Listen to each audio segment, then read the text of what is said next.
ازيكم عاملين ايه؟ المره دي جايه لكم فيلم جميل جدا وهتحبوه. فيلمنا بيبدا بواحد اسمه بروفيسور ديمبلدور، كان ماسك الجهاز بتاعه اللي بياخد منه الاناره من اي كشاف في الشارع ويشيلها جواه. وبعد كده بيشوف قطه قاعده على جنب اتحولت وبقت انسانه اسمها بروفيسور ماجوناجل، بيقول لها كنت عارف اني هلاقيكي هنا. دي بتكون استاذه في المدرسه، وبيوصل هاجريد حارس مدرسة السحر بالمكنة السحرية بتاعته، بيروح لدمبلدور وماجوناجل وبيديهم الطفل هاري بوتر اللي ابوه وامه اتقتلوا على ايد ساحر كبير اسمه فولدمورت. حطوا دمبلدور قدام باب قرايبه اللي فضلوا عايشين من العيلة اللي كلها ماتت دي. بتمر سنين وسنين وهاري بيكون كبر، وبتفضل خالته تصحيه وهو نايم في اوضه تحت السلم، وابن خالته التنح ده بيفضل يخبط ويتنطط على السلم برجله عشان يضايقه بالصوت. بعدها بنروح لهاري اللي بيصحى من النوم وتكون حياته في بيت قرايبه وحشه قوي، يفضلوا يعاملوه كانه هو الخدام بتاعهم، نظف، اكنس، اطبخ لنا. بعدها بيروح لحديقة الحيوانات معاهم اللي بتكون موجودة في لندن، وبيقفوا يتفرجوا على بيت التعبان اللي كان نايم ومش بيتحرك من مكانه. وابن خالته كان بيفضل يزعق علشان يصحي التعبان، بس حتى التعبان ما بيهتمش بيه وكارفله لانه بصراحة عيل تنح. بس هاري بطلنا القمر لما بيبص على التعبان يعتذر له على اللي ابن خالته التنح ده بيعمله معاه. فجأة هاري بوتر بيحس ان التعبان ده فاهمه لما بيحرك له دماغه، لكن لما بيلاحظ التنح ابن خالته ده ان التعبان صاحي بيجري وبيوقع هاري على الارض وبيسند بايده على الازاز. وبعدها هاري لما بيبص عليه وهو متعصب جدا بيخلي الازاز يختفي. ابن خالته بينزل مكفي كده على وشه عند بيت التعبان، بيتحرك التعبان وبيخرج من بيته وهو ماشي بيشكر هاري انه حرره من المكان ده. بعدها بيقوم التنح ابن خالته ده عشان يخرج من بيت التعبان، بيلاقي الازاز رجع تاني مكان ويفضل يصرخ ويزعق، واول ما امه بتشوفه بتتفجع وبتفضل تصوت. بعدها بيرجعوا على البيت، بس جوز خالته في الاوضه اللي تحت السلم وبيقول له مفيش حاجه اسمها سحر، انت فاهمني؟ وبعد فتره بتيجي بومه على البيت وبترمي لهم جواب، ولما هاري بياخد الجوابات بيلاقي جواب خاص بيه هو لوحده وباسمه، فبيستغرب جدا. فجاه بنلاقي اجلي اللي هو التنح ابن خالته ده بيجري وبيخطف منه الجواب، وبياخد جوز خالته الجواب وبيقول له جواب ايه ده مين الغبي ده اصلا اللي هيعبرك؟ وبعدها بدا يزيد عدد البوم وبيرموا الجوابات دايما، وجوز خالته بياخدها يقطعها، يوم يحرقها يوم يقطعها، ويفضل يغيظ في هاري كل يوم على كده، لغايه ما في يوم عدد البوم فيه كبير جدا لدرجه ان بيت العيله بيتهز زي الزلزال، وبيدخل البيت عدد كبير جدا من الجوابات والرسائل لحد ما بتغرقهم في كل مكان. بيروحوا يقعدوا في مكان تاني على البحر، بيسمعوا خبط جامد على الباب، بيكسر الباب شخص ضخم جدا، وبيطلع ان ده انكل هاجريد حارس مدرسة هوجرتس السحرية. بيطلع هاجريد الجواب وبيقراه لهاري، وبنلاقي في الجواب مكتوب انه هاري اتقبل في مدرسة هوجرتس للسحر الاسود، لكن هاجريد بيشوف ان اجل التفس ده بياكل من التورته اللي كان جايبها لهاري، فبيقول عليه تعويذه بتخلي شكله يفطس من الضحك، بيقعد هاري يضحك عليه. بعدها بنروح لهاري اللي بيروح مع هاجريد في القطر، وبعد شويه بينزلوا منه بيمشوا في السوق لحد ما بيدخلوا محل شكله غريب كده، وبيلاقوا فيه ناس كتير هناك وكلهم بيستغربوا لما بيعرفوا ان الطفل ده هاري بوتر. بيقعدوا كلهم يبصوا له يظهروا له كل الاحترام لحد ما بيقابلوا استاذ اسمه كولوريل وبيسلم عليه، وبيقول له هاجريد ان ده هيكون استاذه في تعليم الدفاع ضد السحر الاسود في هوجرتس. بيعمل هاجريد تعويذه على الحيطه بيتحرك الطوب كله من مكانه وبيتفتح وبيظهر من وراها ممر لمكان تاني شكله غريب. بيدخل هاري وهو مبسوط ومتفاجئ لانه بيلاقي عالم تاني خالص غير العالم بتاعه. بيقول له هاجريد ساعتها انه هنا هتقدر تجيب وتختار كل الادوات اللي هتستخدمها في المدرسه بتاعته. وهاجريد بيشاور لهاري على مبنى شكله غريب جدا وبيقول له ان ده البنك بتاع السحرة. فبيدخل هاري وبيلاقي شكل المكان غريب جدا، وكل اللي شغالين فيه اقزام وشكلهم غريب ودانهم كبيره قوي. وبيقول هاري لهاجريد على حكايه الندبه اللي في راسه دي سببها ايه. يقول له هاجريد بصوت واطي فولدمورت. بيقول له هاجريد ان فولدمورت لما بدا جمع كل اللي تبعه ناحيه الجانب المظلم، واي حد كان بيقف قصاده كان بيموت على طول، عشان كده قتل ابوك وامك عشان حاولوا يمنعوه، بس ما قدرش ان هو يموتك انت، عشان كده الندبه اللي عندك دي جرح مش عادي ما جاش غير بلعنه عليك. بعدها بيروحوا لمحطه القطر وبيقول له هاجريد القطر بتاعك هيمشي بعد 10 دقايق وانا اتاخرت جدا ولازم امشي. بيديله التذكره بتاعته وبيسيبه وبيمشي، وبيلاقي هاري عليها مكتوب رصيف رقم 9 و3/4. استغرب جدا هاري الرقم الغريب ده، لكن بيلاقي عيله بيتكلموا عن رصيف 9 و3/4، فبيمشي هاري وراهم وبيلاقي الابن الاول بيمشي ناحيه الحيطه وبيدخل فيها. بيروح هاري للام وبيقول لها يدخل رصيف 9 و3/4 ازاي؟ فبتقول له ما تخافش يا ابني، وان ده برضه اول يوم لابني روم، ما تقلقش. فبيمشي هاري بشجاعه وبيدخل جوه جوه الحيطه، ولما بيخرج بيلاقي نفسه في عالم غريب جدا موازي للي كان فيه، فبيمشي شويه واخيرا بيلاقي رصيف 9 و3/4، وكمان بيلاقي قطر مخصوص علشان يروح لمدرسه هوجرتس للسحر الاسود. وبعدها بيركب وبيتعرف على بنت اسمها هيرموني وولد اسمه رون. بعدها بيوصل للمدرسه هو والطلاب كلهم اللي كانوا معاه، بتستقبلهم البروفيسور ماجوناجل وبتقول لهم لازم تتوزعوا كل واحد على بيوتكم، ان بيوتكم دي بتكون على حسب العائلات بتاعتكم، ولكل بيت عدد نقط بيكون بناء على تصرفاتكم، واي حد هيخترق القوانين دي هيخسر النقط بتاعته. وفي نهاية المدرسة اكتر بيت هيبقى عنده عدد نقط كبير هيفوز بكاس المنازل. بيكون اول اسم هيرمون، وبتلبس طاقية الفرز للمنازل، وبتفكر الطاقية كده شوية وبتقول دلبندرو، وبيروح بعدها دراكو وبتختار الطاقية ليه سليزرين. وبيقول رون لهاري ان كل السحرة الاشرار اتخرجوا من سليزرين. بعدها بيروح رون وبتختار الطاقية ليه بيت جريفندر، لحد ما بيجي الدور على هاري بوتر. وكان البروفيسور مهتم بيه جدا، مهتم يعرف بيته جدا. وبتفكر الطاقية شوية وبتقول صعب جدا، وبتقول شجاعة مع عقل مناسب وانه عنده موهبة كبيرة. تسمعوا الطاقية هو بيقول في سره بينه وبين نفسه انه مش عاوز سليزرين. تسأله الطاقية ليه بتقول كده؟ حتى انت هتكون ساحر عظيم جدا، ليه مش عاوز سليزرين؟ لكن بسبب رغبة هاري واصراره فبتختار ليه جريفندور. وكده هاري بيكون مع اصحابه في نفس البيت. وبعد كده بتكون اول حصة ليهم حصة الاستاذ سناب. بيقعد يبص لهاري وبيفضل يتلكك ليه على اصغر حاجة. بيكون واضح على سناب جدا انه بيكره هاري قوي ومش طايقه. وبيسأله سناب كمان سؤال في الحاجات اللي هو المفروض لسه هيشرحها. بيفضل سناب يتريق عليه لما هاري ما بيجاوبش. بيقول له الواضح ان الشهرة مش كل حاجة. وبيقول سناب انه تم خصم 5 نقط من بيت جريفندور بسبب وقاحة هاري. وفي حصة التمرين على الطيران بتروح المعلمة مع نيفل المستشفى لانه اتصاب، وبنلاقي ان دراكو اخد الكرة السحرية بتاعت نيفل. بيقول له هاري انه يديها له حالا عشان دي حاجة مش بتاعته، لكن دراكو بيتحدى هاري وما بيرضاش يديها له.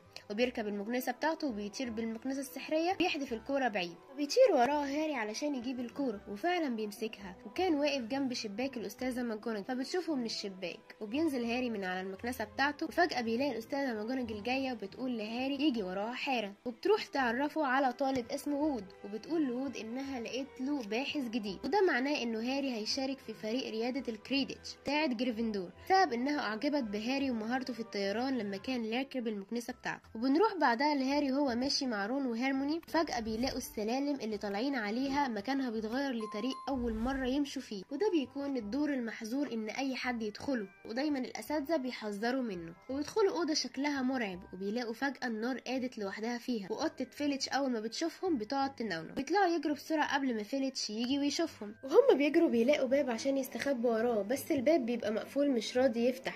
لكن هيرموني بتقول تعويذه كانت اتعلمتها خلي الباب يفتح لوحده. وبيدخلوا يستخبوا وراه، لكن الكارثه السوداء يا عيني انهم اول ما بيبصوا وراهم بيتصدموا لما بيعرفوا ان الباب اللي دخلوه ده موجود فيه وحش ضخم جدا وعنده 3 رؤوس شبه الكلاب بالظبط. فوقفوا ال3 متنحين من الصدمه، بيصرخوا هم ال3 وبيحاولوا يقفلوا الباب وراهم لحد ما بينجحوا بكل صعوبه انهم يقفلوه. وبيطلعوا بعدها يجروا وبيهربوا من هناك. وتاني يوم كان الكل قاعد في قاعه المدرسه الكبيره بياكلوا، بيلاحظوا ان هيرموني مش موجوده معاهم، انها ما جاتش.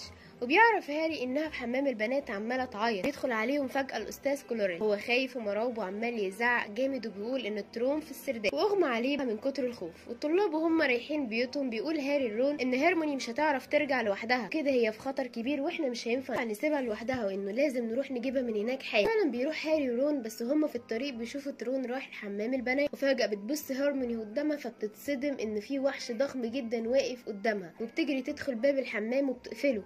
فبيقعد الترون يكسر في كل ابواب الحمام عشان يوصل لها، فبتقعد تصرخ. وساعتها بيوصل هاري ورون، لكن الترون بيشيل هاري من رجليه وبيفضل معلقه كده من رجليه. بيحاول يضربه لكن هاري بيحاول يفلت منه. وبيقعد يقول هاري لرون اعمل حاجه بدل وقفتك السودة دي. وبيقعد رون يفكر لغايه ما بيلاقي تعويذه بتحرك الحاجه من مكانها، وفعلا بتتحرك الشومه بتاعه الترون وبتقع على دماغه، ويدوخ وبيقع على الارض. فبيقول هاري ساعتها ان هو فقد الوعي بس هو لسه ما ماتش. ساعتها بتيجي الاستاذه ماجوناجل بسرعه ومعاها باقي الاساتذه عشان يشوفوهم. تقول لهم ايه اللي جابكم هنا، كل واحد يروح حالا على مكانه. اليوم التاني بيلاحظ هاري ان سناب ماشي ورجله بتعرج لانه ماشي عليها بالعافيه. وبيقول لهيرموني ان سناب مصاب في رجله، وانه بيكون عنده احساس ان هو اللي كان بيحاول يفلت من الكلب ابو 3 رؤوس ده، وان هو كمان اللي خرج الترون من مكانه عشان يخفي على حاجه معينه كان بيخطط ليها، وان الكلب عضه في رجله عشان كده عمال يعرج. وتاني يوم في اول مباريات الكريدت بيت جريفندور ضد سليزرين، وبيكون كل الطلبه ومدرسين المدرسه حاضرين. بتحرز جريفندور الهدف الاول وبعد كده بتحرز التاني. بتوع سليزرين بيكونوا مستقصدين انهم يسيبوا لعيبه جريفندور، بعدها بتحرز سليزرين الهدف الاول ليهم والتاني كمان، بتكون النتيجه ما بينهم تعادل. فجاه بيلاقوا المكنسه بتاعت هاري بتتحرك بطريقه غلط وبيحسوا انه في حاجه مش مظبوطه. بتبص هيرموني وبتلاحظ ان سناب بيقول تعويذه، فبتروح تقول لرون انه بسبب التعويذ دي المكنسه بتاعت هاري بتتحرك لوحدها.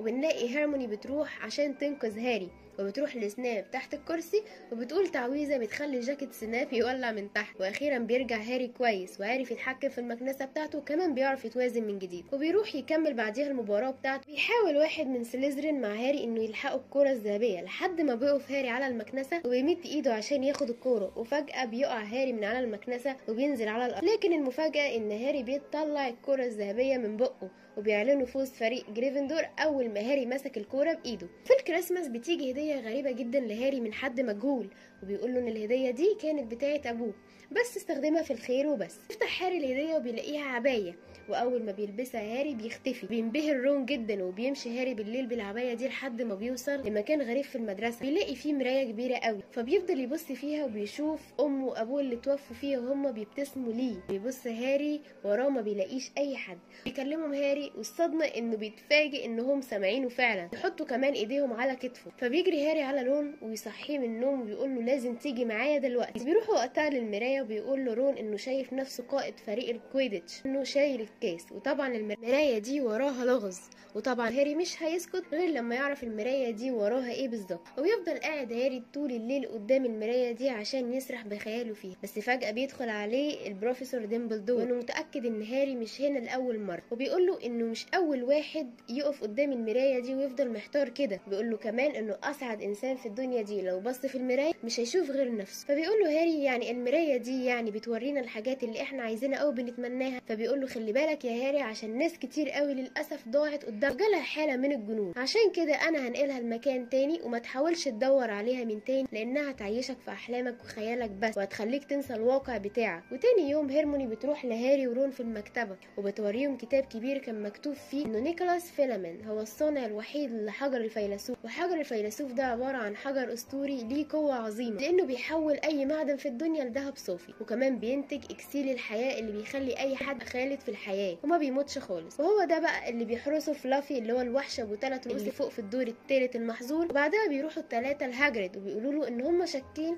ان سناب هيسرق الحجر الفيلسوف، وطبعا هاجريد ما بيصدقهم، بيقول لهم ان سناب هو واحد من ضمن اللي بيحموا حجر الفيلسوف اصلا. بيحسوا ان في حد مراقبهم. بيشوفهم مالفوي من الشباك وبيروح يفتن عليهم الاستاذه ماجوناجل انهم كانوا بره في وقت متاخر بالليل، ده شيء مش مسموح بيه اصلا في المدرسه. بتتضايق جدا وبتخصم من كل واحد فيهم 50 نقطه كعقاب ليهم، بتقول ان هم الاربعه هيتم حبسهم. فجاه بتختفي الابتسامه عن وش مالفوي، بيقول لها ليه اشمعنى احنا الاربعه يعني هم الثلاثه بس؟ بتقول له انت جيت قلت لي ان هم كانوا بره، انت كمان بره. فساعتها بياخدهم من فيليتش بعدها البيت هاجريد وبيقول له انه هيتم حبسهم عندك الليله. بس هاجريد كان عنده مهمه كده صغيره في الغابه هيعملها فاخدهم معاه بالمره. بيمسك هاجريد سائل شكله غريب بيقول لهم ان ده دم وحيد القرن اللي هم موجودين هنا عشانه اصلا، وان تلاقوا واحد منهم ميت هنا بقاله اسابيع. يتقسموا ساعتها الفريقين رون وهيرموني وهاري ومالفي مع بعض، وكمان هياخدوا الكلب فانج بتاع هاجريد معاه. لحد ما فجاه بيحس هاري بالندبه بتاعته بتوجعه جامد، وكده يبقى ده معناه ان في حاجه خطيره جدا هتحصل في المكان. يطلع لهم فعلا كيان غريب ومخيف شبه الاشباح، واول ما بيشوفوا مالفوي الجبان ده بيترعب وبيطلع يجري وبيسيب هاري لوحده. بس لما بيجي الكيان ده يتحرك اتجاه هاري ويهجم عليه، بيهجم عليه كائن تاني غريب برضه عباره عن نصه حصان والنص التاني انسان، وبيحمي هاري وبيتكلم معاه يقول له ان الغابه خطر عليه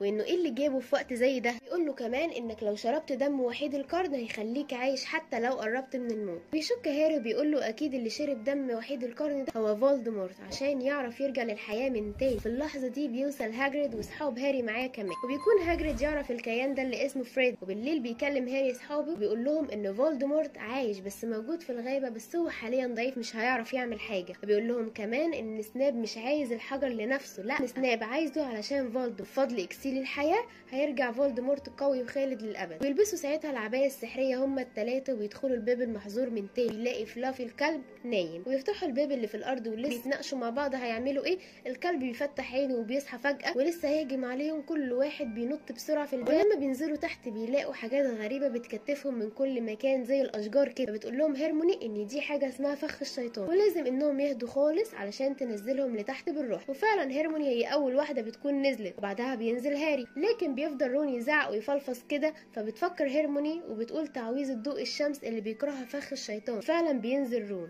بيدخلوا من باب كده وبيلاقوا مفاتيح فيها اجنحه وبتطير في الهواء زي الطيور بالظبط. وبيلاقوا كمان مكنسه وبيقول لهم هاري ان في مفتاح واحد بس هو المميز ما بين كل المفاتيح دي، هو اللي احنا عايزينه. ويقرر هاري انه يركب المكنسه دي، واول ما بيلمسها تطير كل المفاتيح عليه. بس برضه هاري بيبقى مصمم وبيركبها وبيطير وسطهم لحد ما بيمسك المفتاح المميز ده. وبتدير هيرموني بسرعه اللي بتفتح الباب مع رون وبيدخلوا، وبيدخل هاري وراهم بسرعه وبيتقفل الباب والمفاتيح بتتلزق فيه زي السكاكين من بره. بعدها بيدخلوا من الباب وبيلاقوا قطعه شطرنج ضخمه جدا، ولسه هيروحوا ناحيه الباب بيلاقوا العساكر اللي في الشطرنج بتمنعهم، وده معناه انهم لازم يلعبوا الشطرنج ويكسبوا كمان عشان يعرفوا يعدوا من هنا. وفعلا بيفضلوا يلعبوا لحد ما بيقول رون انه لازم يضحي بالقطعه اللي هو مسؤول عنها وبعد كده يبقوا يكسبوا. بس كلهم بيرفضوا الفكره دي، لكن ده اللي بيحصل فعلا. وبيموت الحصان وبيقع رون على الارض وبيتصاب. بعدها بيموت الملك وبيكسبوا اخيرا. بس بعدها بيقول هاري لهيرموني انها تاخد بالها من رون وتبعت رساله للبروفيسور ديمبلدور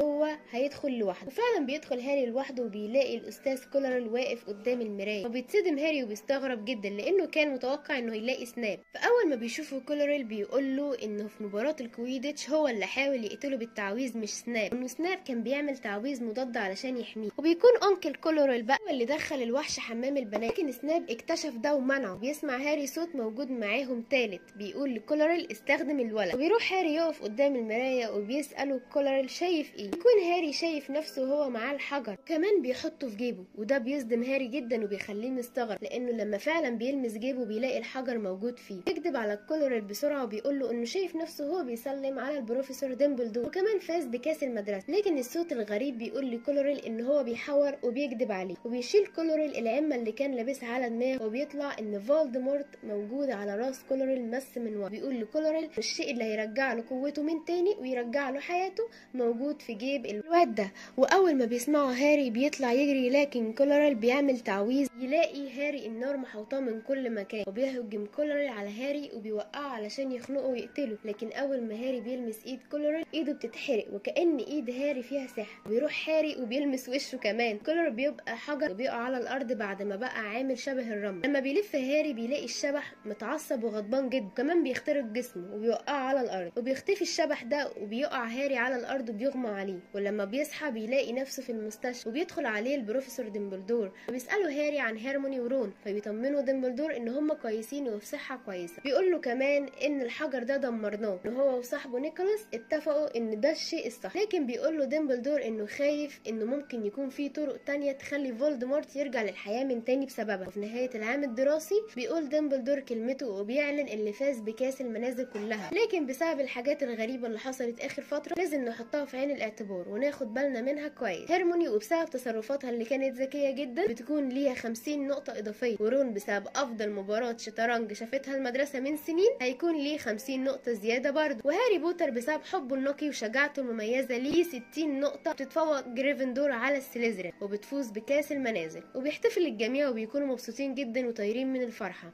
وبكده بينتهي العام الدراسي وبيروح كل الطلبه عشان تلحق قطر العوده. وبيركب هاري القطر وبيروح هاري عشان يودع هاجريد ويشكره على مساعدته ليه. وفاكرين اخر حاجه حصلت الجزء اللي فات، وهي انه بطلنا هاري خلص السنه الدراسيه بتاعته على الف خير ورجع تاني لقرايبه اللي كان قاعد معاهم قبل كده. وبتعدي سنه على هاري وهو قاعد زعلان جدا لانه قاعد مع اكتر عيله بيكرهها في الدنيا دي كلها، ونفسه يرجع تاني لمدرسته واصحابه لانهم وحشوه جدا. ولما بيكون هاري قاعد في الاوضه بتاعته بينادي عليه جوز خالته تاني وبيقول له انا النهارده هيجيلي المدير بتاعي في الشغل ومش عايزك تظهر خالص في الوقت اللي هيبقى موجود فيه علشان ما تبوظش الترقيه اللي هيديها لي. وفعلا هاري بينفذ كلامه وبيطلع الاوضه بتاعته، واول ما بيدخل بيتفجع لما بيشوف عفريت بيتنطط على السرير بتاعه، والعفريت ده بيكون اسمه دوبي. فطبعا هاري يتفاجئ منه، بيقول له دوبي انه عفريت بيخدم عيله مالفوي، وانا موجود هنا علشان امنعك انك تروح المدرسه، علشان المدرسه خطر عليك اليومين دول وممكن تتاذى جدا لو رحت هناك دلوقتي. فهاري بيرفض كلامه بشده لانه ما صدق ان الاجازه خلصت وهيروح هناك من تاني، ان الدراسه قربت تبدا وهيروح المدرسه بتاعته يقابل صحابه تاني. فنزل دوبي ساعتها ومسك التورته اللي كانت خالته عاملاها للمدير وراح دفع على مدير جوز خالته، وكده يبقى سلامات سلامات للترقيه بتاعته. فتعصب جوز خالته جدا منه وطلع على الشباك بتاع هاري وقفلهوله وحبسه، وكمان منع عنه الاكل والشرب. بالليل بيبص هاري من الشباك بتاعه بيلاقي عربيه جايله من السما، وبتطلع دي عربيه ارثر ويزلي اللي بيكون ابو رون صاحبه، وكان في العربيه دي رون واخواته التوأم فريد وجورج. فاخدوا هاري بالعربيه ولسه جايين يمشوا، جوز خالته اتشعلق في هاري كده وكان بيحاول يشده لجوه، بس فجاه وهو بيشد لجوه راح واقع من الشباك على الارض. وبعد كده راحوا كلهم على البيت بتاعهم، وبعد شويه جه ارثر ويزلي اللي هو الاب واللي بالمناسبه بيشتغل في وزاره الصحه. واكيد طبعا لما شاف هاري سلم عليه وما كملوش حبه وقت غير ولقوا بومه جايه برساله من المدرسه وبتقول لهم فيها انهم يبداوا يجهزوا نفسهم ويجيبوا كل المستلزمات اللي هيستعملوها في السنه الجديده، وبعد كده يروحوا على المدرسه. فقررت الام انها توديهم مكان اسمه دياجون الي اللي يقدروا منه انه يشتروا كل حاجات الصحراء كلها. فبالغلط هاري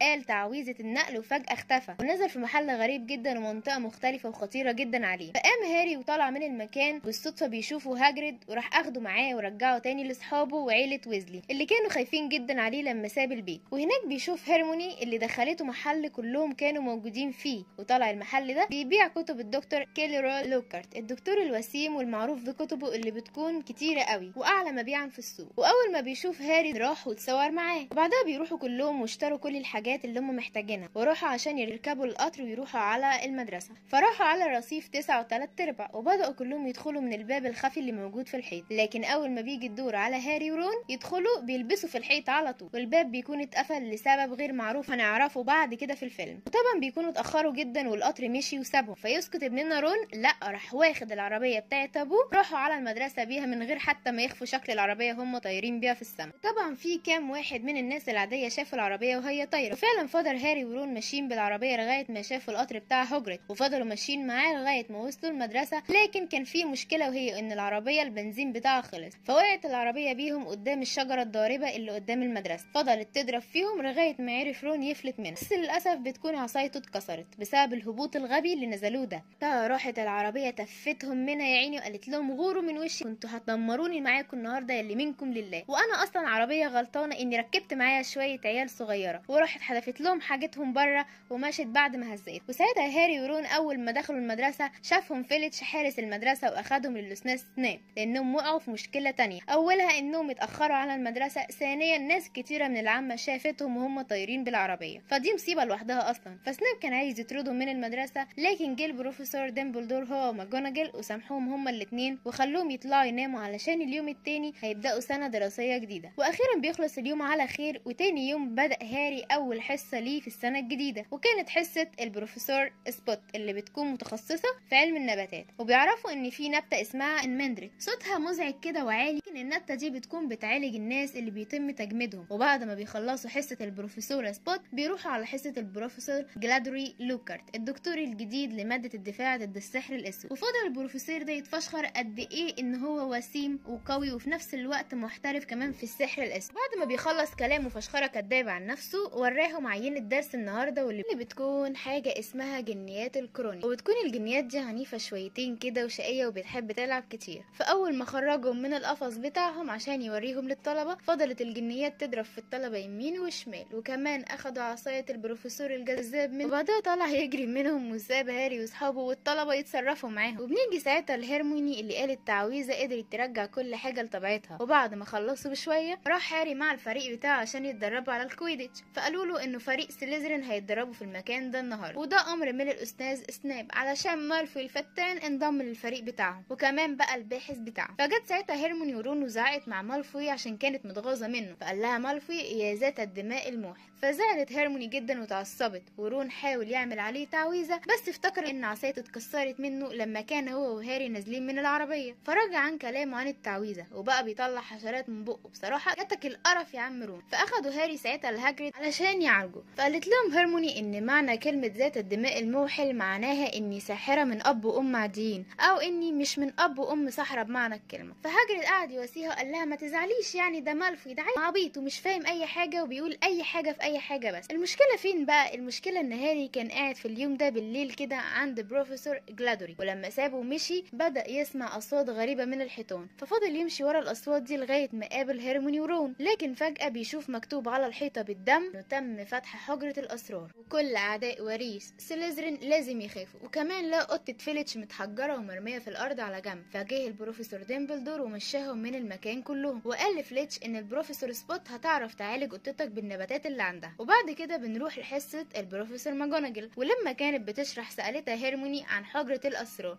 فماجوناجل اتوترت كده وقلقت كده في نفسها في البدايه، بس قالت للكل ان اللي اسسوا مدرسه هوجريتس كانوا 4 اشخاص، جريفندور وسليزرين وباقي المنازل. وبعد كده رئيس سليزرين اللي كان اسمه واتا سالازار كانش موافق ان اللي ابوهم وامهم مش من الصحراء انهم يتعلموا هنا في المدرسه. فلما باقي المؤسسين رفضوا الراي ده راح ساب المدرسه كلها وعمل حجره سريه واخفى فيها وحش هيقتل كل الناس اللي زي هيرموني وغيرها، ومحدش هيعرف يفتح الاوضه دي غير وريث سالازار سليزرين. بس احنا فتشنا كتير قوي في المدرسه وما لقيناش اي حاجه زي دي. فطبعا هاري ورون كانوا مفكرين ان مالفوي هو وريث سالازار عشان هو بيكره هيرموني جدا واللي زيها. فقالت لهم هيرموني احنا عشان نتاكد من ده لازم نعمل جرعه نتحول لاصحاب مالفوي ونعرف منه كل حاجه في السر كده، والجرعه دي اسمها بوليجس. بس المشكله ان تحضيرها هياخد مننا شهر تقريبا عشان نخلص. فبرغم ان هاري كان شايف ان دي مده طويله جدا الا انهم ما كانش عندهم اي حل تاني غير انهم يستنوا ويشوفوا هيعملوا ايه. وبعدها بنروح تاني يوم اللي بتكون فيه مباراه الكويديتش ما بين سليزرين وجريفندور، وبدات المباراه وكانت ماشيه كويسه جدا، فريقين بيلعبوا ضد بعض لغايه ما فجاه كده بتيجي الكوره بتاعه الكويديتش وهجمت على هاري فجاه، وفضلت تجري وراه يمين وشمال وكان بيجري منها في كل مكان، في نفس الوقت بيحاول يمسك الكوره الذهبيه لان الفريق اللي بيمسكها بيفوز. فمالفوي كان بيجري ورا هاري وكمان الكوره خبطت في ايد هاري كسرتها، بس برغم كده هاري بطلنا ما استسلمش وكان مسك الكوره خلاص واعلنوا فوز الفريق بتاعه. وبعدها بتوصل هيرموني وبتعمل تعويذه بسرعه ودمرت الكوره الكبيره دي قبل ما تقع على هاري وتموته. وبعدها اخدوا هاري على المستشفى، فضل هاري قاعد هناك لغايه ما ايده تخف وتتعالج. واول ما الليل بيجي والكل بيكون نام بيجي دوبي يلعب هاري وبيعتذر ليه بقى علشان استاذ دوبي قفل باب الرصيف قبل كده، وكمان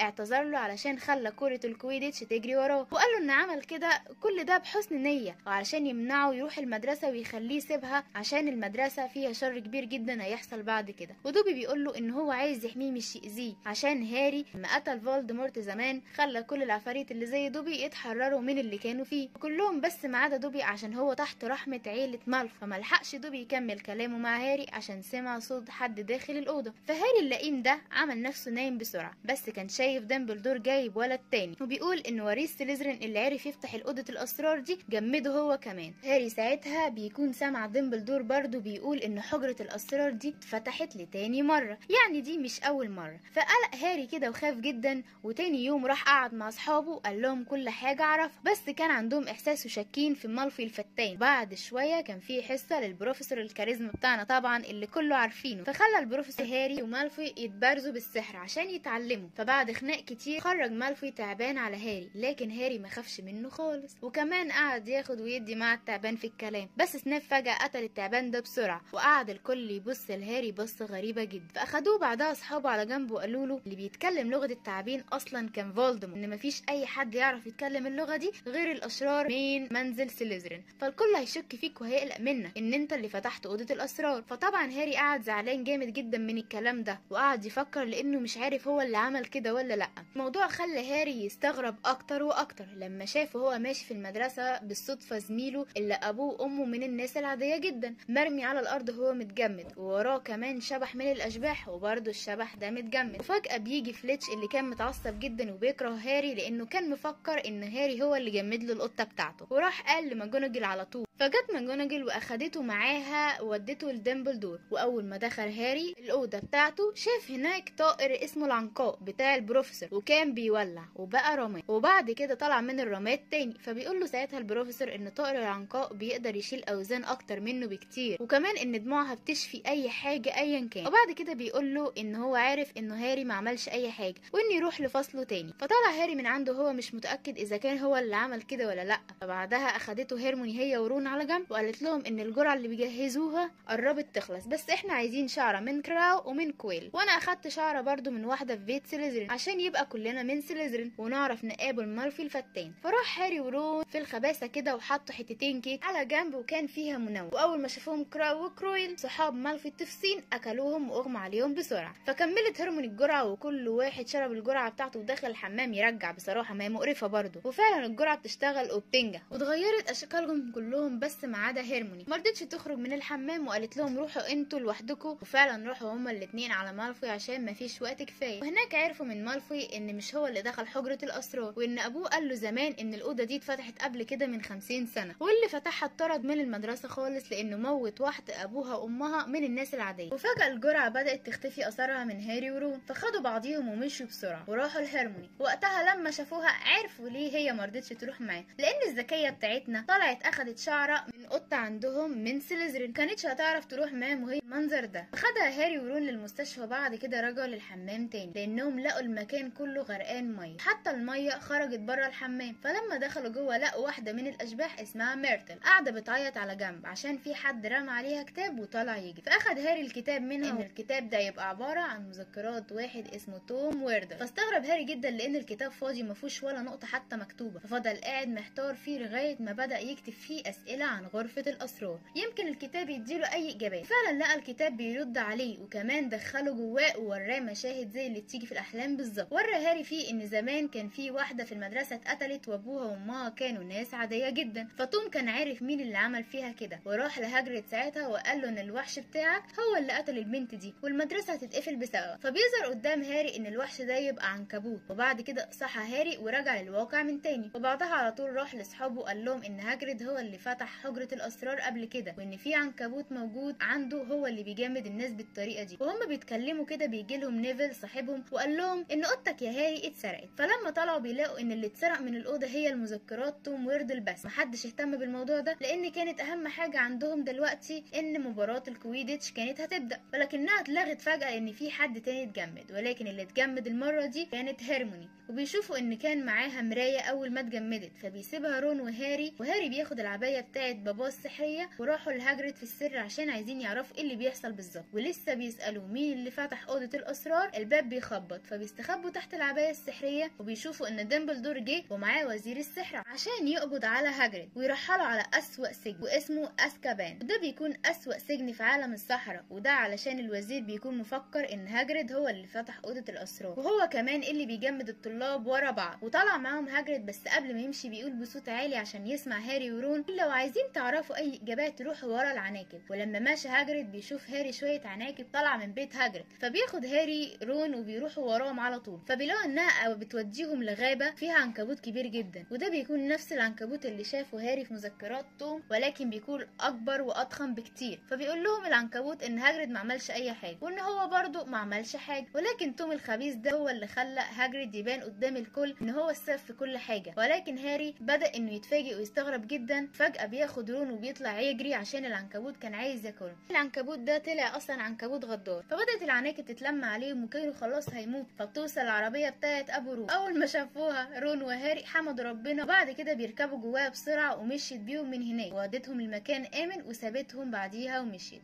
فقعد هاري ورون وهم محتارين وعمالين يفكروا ليه توم يعمل حاجه زي كده، وايه اصلا مصلحته انه يبين ان هاجريد هو اللي عمل كل ده قدام الكل. بعد كده بيروح هاري ورون يطمنوا على هيرموني وهم قاعدين كده كده معاها بيلاحظ هاري ان في ورقه موجوده في ايديها، فبياخدها هاري وبيعرف ان هيرموني كانت عارفه مين الوحش اللي بيعمل كل المصايب دي واحده ورا التانيه. هو تعبان اسمه البازيليزك، ده تعبان اي حد يبص في عينه وبيموت على طول. فبيقول هاري هو مستغرب طب ازاي كل اللي اتجمدوا دول ما ماتوش، فبيقول له رون عشان اكيد ما بصوش في عينه بشكل مباشر، فمثلا هيرموني اكيد شافته من المرايه اللي كانت معاها. هما بيتكلموا فجاه بيسمعوا في الميكروفون ماجوناجل وهي بتستدعي كل الاساتذه ضروري، فبيروح رون وهاري وهم مستخبين وراهم يعرفوا فيه ايه بالظبط. شوفوا على الحيطه مكتوب ان وريث سليزرين المره دي اخد حد تاني وبيقول ان هيقتله، والشخص ده بتكون اخت رون. فماجوناجل بتقول لاستاذ جلادوري ان هو المسؤول انه يلاقي الوحش ده ويقتله. يروح بعديها هاري ورون لاوضه جلادوري ويلاقوه بيلم هدومه وكان ناوي يسيب المدرسه من كتر خوف. فاول ما فضحوا خطته رون وهاري كان هيمسح الذاكره بتاعتهم، ولكن بيثبتوه بالعصيان بتاعتهم، بياخدوا عصايه منه كمان. المهم بياخدوه هاري ورون وبيروحوا بيه لميرتل الشبح، وعرفوا منها انها ماتت بقالها 50 سنه اصلا في الحمام ده بسبب وحش كانت عينه صفرة وكبيره. فبيعرفوا ان حوض الحمام هو المفتاح، فبيجرب هاري انه يقول اي كلام بلغه التعابين. فعلا باب غرفه الاسرار بيفتح معاه، فبيرموا الاستاذ جواه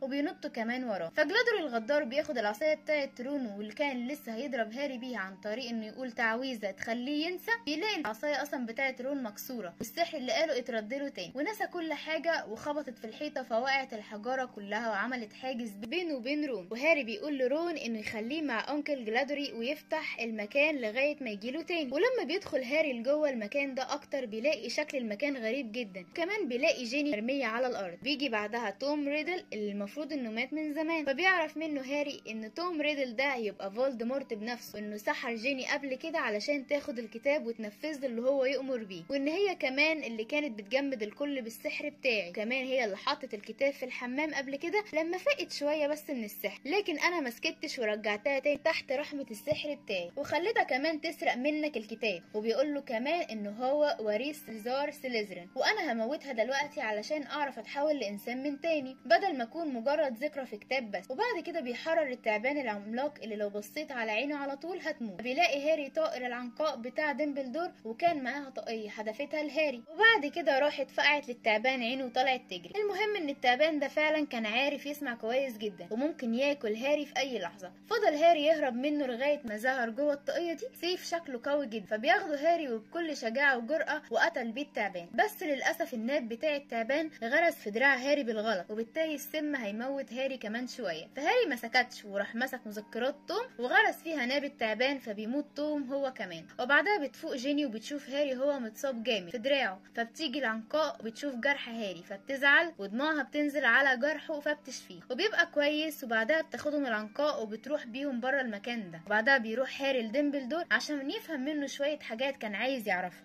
ان من ضمن الحاجات دي انه ليه السيف ده ظهر له فجاه، فبيقول له ديمبلدور ان السيف ده بتاع باتريك جريفندور واحد من مؤسسين المدرسه، وان السيف ده مش بيظهر الا للي يحتاجه بس في الخير. فبيقول له هاري انا ليه طيب كل يوم والتاني بكتشف اني شبه فولدمورت جدا زي لغه التعبير اللي بعرف اتكلمها زيه بالظبط. فبيقول له ديمبلدور انه زمان لما كنت صغير وحاول فولدمورت يضربك بالتعويذه ويموتك معرفش، بس وقتها نقل لك جزء من صفاته وقوته من غير ما يقصد. بس بيطمنه ديمبلدور وبيقول له انه ما يخافش، انت الخير جواك اصلا مش هتكون زيه في يوم من الايام. يجي بعدها دوبي وكان معاه لوسيوس مالفوي عشان يعرف مين اللي كان ورا تجميد كل الطلاب دول. فبيقول له ديمبلدور انه كان فولدمورت ورا كل حاجه، بس هاري خلص عليه فتعصب وسابهم ومشي، وهنعرف ليه بعدين. وهاري بيروح وراه وبيديله مذكرات توم وبيقول له انه عارف ان هو اللي عطى لجيني المذكرات دي وبعد كده سحرها توم. فبيتعصب لوسيوس وبيدي المذكرات دي لدوبي وبيسيبه ويمشي. فبيلاقي دوبي جوه المذكرات دي فردة شراب، فبيفرح جدا وبيكون كده اتثبت على لوسيوس اعطاله شراب، فكده هيكون حر، لان عندهم ان اي جن سواء دوبي او غيره لما سيده بيديله لبس بيتحرر على طول. وطبعا هاري اللئيم ده هو اللي كان حاطط الشراب ده جوه المذكره عشان يحرر دوبي. فبيتعصب لوسيوس وساب لهم المكان ومشى. وبعد شويه لما كلهم كانوا قاعدين سوا لقوا هيرموني بتحضنهم وانها بقت كويسه، ولقوا كمان هاجريد داخل عليهم لما خرج من السجن، فكانوا فرحانين بيه جدا. ومن هنا بتخلص السنه الدراسيه التانيه ليهم في المدرسه، ورجع تاني البيت جوز خالته اللي مش بيطيقه اصلا. وطبعا هاري بيكون كبر عن اخر مره كان فيها في المدرسه. المهم هاري بيكون جايب معاه ورقه من المدرسه بس محتاج ان الوصي يمضي عليها، والوصي ده بيكون العم فيرنل. فيرنل ده بيقول له انا لو شفتك كويس همضي على الورقه. معداش شويه وقت غير ولقوا اخت العم فيرنل ده وصلت البيت عندهم، وبيكون اسمها مارجو وجايه عشان تزور اخوه. فضلت الوليه الحربوقه دي طول الوقت تهزق في هاري شمال ويمين، بتقول له كلام زي السم، تعامله اكنه خدام عندها ومرمطاه معاها. كمان زادت الطينه بله لما قعدت تشتم في ابوه وامه من غير اي اسباب. فجاه هاري اتعصب عليها جدا، وفجاه بنلاقي الحربوقه اتنفخت زي البالون، وكمان طارت بره المكان. الزرار اللي كان في قميصها طار في وش ابن خالته ده، وقع على الارض. وكده كان خلاص، دي كانت الحاجه الفاصله اللي خلت هاري خلاص كده جاب اخره، وقرر ان هو يسيب لهم البيت ويمشي وما يعيش معاهم تاني لانه قرف وجاب اخره من العيشه دي. فراح اخد شنطته ومشى بره البيت. بس اتفاجئ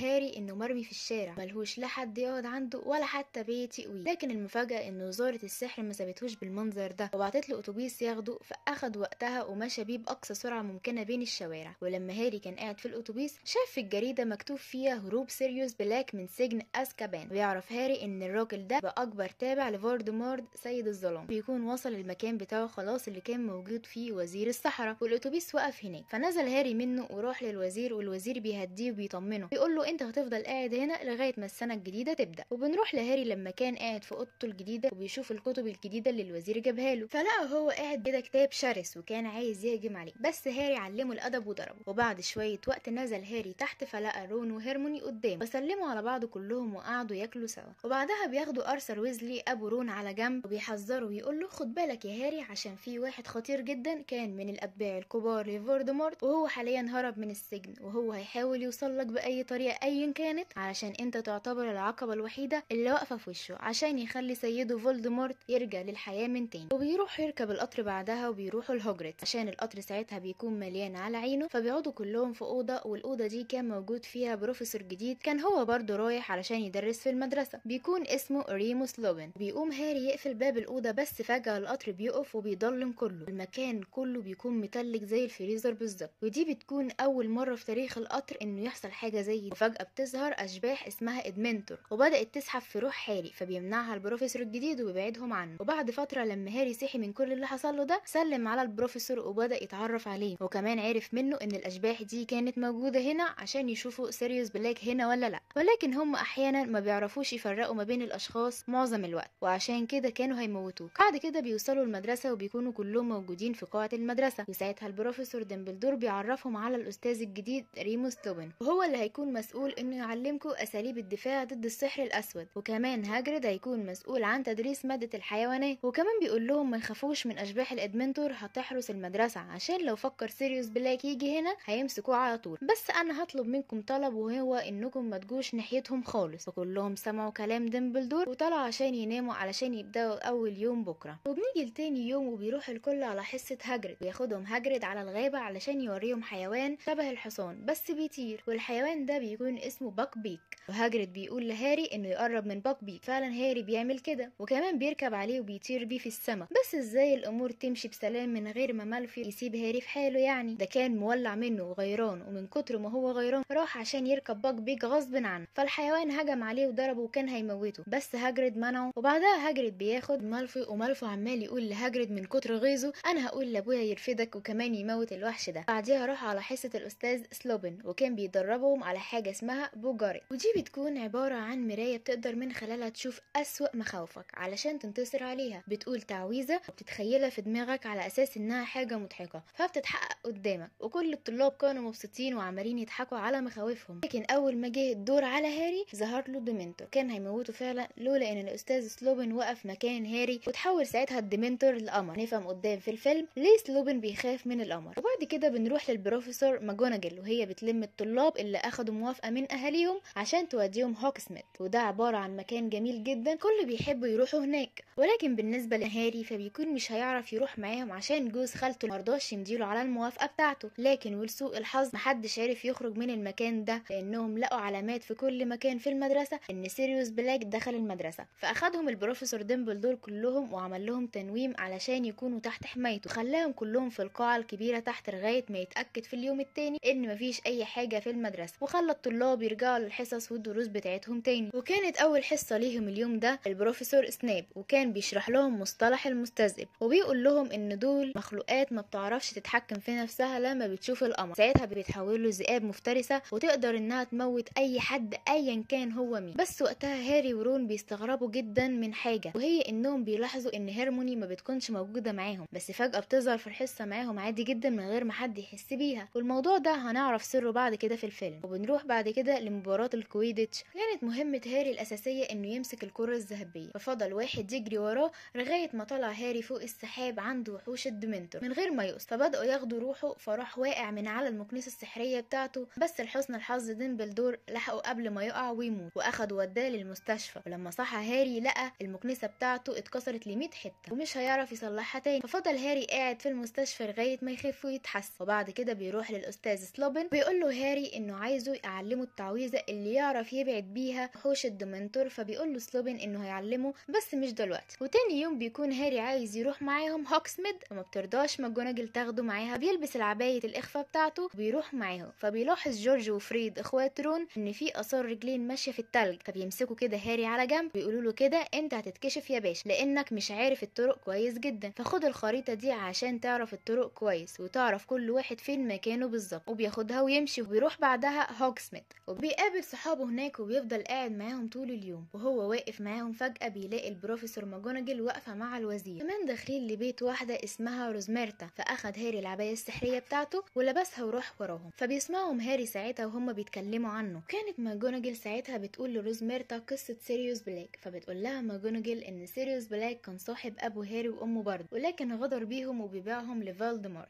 وموتهم فولدمورت ساعتها، وصاحبهم الراجع ببتدجو كان هيلحقهم، بس سيريوس بلاك ما سابهوش في حاله وخلى حياته اسود من شعر راسه، والناس كلها بتقول انه مات. بس الحاجه اللي ما يعرفهاش هاري واللي بتكون ان سيريوس بلاك بيكون الاب الروحي لهاري. خرج هاري من هناك وقعد على جنب وقعد يعيط وقعد يستحلف لسيريوس بلاك انه هيموته. وراح بعد كده للاستاذ سلوبن عشان يبدا يدربه ازاي يبعد عنه وحوش الادمنتور. بعد كام تجربه ومحاوله عرف هاري يتعلم التعويذه كويس جدا واتقنها. وبالليل بيبص هاري على الخريطه اللي اداها له جورج وفريد، فتفاجئ ان في واحد اسمه بيتر بتجرو ماشي في المدرسه. فاستغرب هاري واتفاجئ لانه سمع ماجوناجل وهي بتقول انه مات. فراح هاري قام وراه، فهو ماشي يقفشه سناب وكان هياخد منه الخريطه بتاعته، لكن لحق سلوبن وراح اخد هاري معاه ومشى بيه على مكتبه. وكان زعلان من هاري انه معاه خريطه زي دي وماشي بيها عادي كده. يتاسف له هاري وبيقول له انا كنت ماشي ورا واحد كنت مفكره ان هو مات وهو بيتر بتجرو. بيتصدم سلوبن لان هو كمان كان مفكره ميت. وبعد كده هاري خرج من عنده ومشى. وتاني يوم لقوا جلاد واقف على جنب مستني علشان يموت باك بيك حيوان هجري، لكن مالفوي الفتان خلى ابوه يقنع الوزاره كلها ان الحيوان ده مفترس وخطير جدا ولازم يموت، فحكمت الوزاره عليه بالموت. فراح رون وهاري وهيرموني لهاجريد عشان يقفوا جنبه ويواسوه، وبيقول لهم هاجريد يمشوا دلوقتي علشان ديمبلدور زمانه جاي هو والوزير. اخدوا بعضهم ومشوا ووقفوا بعيد، وللاسف بيشوفوا باك بيك وهو بيموت. ولكن فجاه وهم واقفين الفار بتاع رون بيعض وطلع يجري منه، وطلعوا كلهم يجروا وراه علشان يمسكوه. فبيجي لهم كلب وبيسحب رون لتحت الشجره الضايبه، فبيحاول هاري وهيرموني يروحوا وراه عشان يلحقوه، فبتمسكهم الشجره وفضلت تعجن فيهم لغايه ما بكل صعوبه قدروا ان هم يفلتوا منها. وبيروحوا ورا رون، واول ما وصلوا لجوه بيتصدموا ان الكلب ده بقى يبقى سيريوس بلاك بنفسه. فاول ما شافوا هاري مسك فيه وكان عايز يموته، فجه سلوبن بسرعه واخد هاري من على سيريوس. وبيتفاجئ هاري ان سيريوس ده يبقى صديق سلوبن، فجه بسرعه سناب وثبت الاتنين دول. بس هاري من جواه كده كان عنده احساس ان هو مش مرتاح وان في حاجه غلط بتحصل من وراه، فراح اخد عصايه هيرموني وضرب بيها سناب وطلب منهم كلهم يفهموه ايه اللي بيحصل حالا. فبيحكي له سلوبن ان الموضوع وصل لك بصوره غلط على الاخر وانا هقول لك الموضوع صح. فبيقول له ان اللي غدر بابوك وامك وباعهم لفولدمورت هو بيتر بنفسه، واللي كان بيحاول يساعد ابوك وامك اصلا هو سيريوس بلاك. فبيقول له سيريوس ان بيتر هنا موجود وهو الفار بتاع رون واستخبى على هيئه فار من 12 سنه لحد اللحظه دي، وفعلا بيعملوا تعويض على الفار بتاع رون بيرجع انسان من تاني. وبيتر بيفضل يتوسل لهاري يترجاه وبيقول له انه ما يخليش سيريوس يموت هاري طبعا عشان قلبه طيب. بيقول لهم محدش يموته، كلموه بس لوحوش الادمنتور. فوافقوا كلهم على القرار ده وخرجوا كلهم بره. في خلال الاثناء دي حصلت الكارثه الكبرى، وهي ان القمر اللي بيترعب منه سلوبن بيظهر مكتمل في السماء، وسلوبن ساعتها بيتحول لذئب متوحش لانه اصلا مستذئب. فبيستغل بيتر الاحداث دي وبيهرب. وسيريوس كان بيحاول يساعد سلوبن لكن سلوبن قام حدفه بعيد وكان رايح يمسك هاري. فبيسمع سلوبن فجأة صوت ذئب تاني جاي من بعيد، فساب هاري وراح يجري ورا الصوت ده. اما هاري بيروح لسيريوس لانه اتصاب اصابه جامده وخطيره، وزائد كده اللي زود المبلطين اللي المنتور بيتلموا عليه هو وهاري وكانوا عايزين ياخدوا ارواحهم. وفجأة كده بيظهر شخص من بعيد شبه هاري جدا وبيضرب تعويذه عليهم كلهم، وساعتها ساعتها اغمى على هاري، بس اول ما فاق هاري من تاني لقى نفسه في المستشفى وهيرموني هي ورون جنبه. فبيفتكر هاري انه كان شايف حد شبهه جدا، هو اللي عمل التعويذه اللي انقذت حياته هو وسيريوس من الادمنتور. فافتكر ان الراجل ده يبقى ابوه، بس للاسف محدش صدقه لان ابوه اتقتل من زمان. عرف هاري كمان من ديمبلدور ان سيريوس راجع تاني للسجن وهيتعدم اخر الليل. فبيقرب كده ديمبلدور من هيرموني وبيقول لها انت تقدري تنقذيه لو استخدمتي 3 لفات بس. فبعد ما ديمبلدور مشى راحت طلعت هيرموني ساعه ولبستها في رقبتها هي وهاري ولفتها 3 لفات ورجعت بيها للزمن لورا. ومعرفوش ياخدوا رون معاهم لانه كان رجله متصاب، فرجعوا لليوم اللي قبل ما يتعدم فيه باكبيك. فشرحت هيرموني لهاري ان الساعه دي خليك تقدر ترجع بالزمن لورا، وديمبلدور كان عارف ان الساعه دي معايا عشان كده قال لي ارجع بيها 3 لفات عشان ننقذ سيريوس بلاك. وانا بصراحه استخدمتها كذا مره قبل كده عشان احضر كل الحصص بتاعتي من غير ما اتاخر. فاخدت هيرموني هاري وراح حرروا باكبيك اول حاجه بعد ما الوزير كان وصل عند هاجريد وشاف باكبيك مربوط وقاعد بره عادي جدا. لما طلع تاني مره عشان ينفذ حكم الاعدام فما لقاش باكبيك فاتلغى حكم الاعدام. وبعد كده اخدت هيرموني هاري وراح للوقت اللي تحول فيه سلوبن لذئب.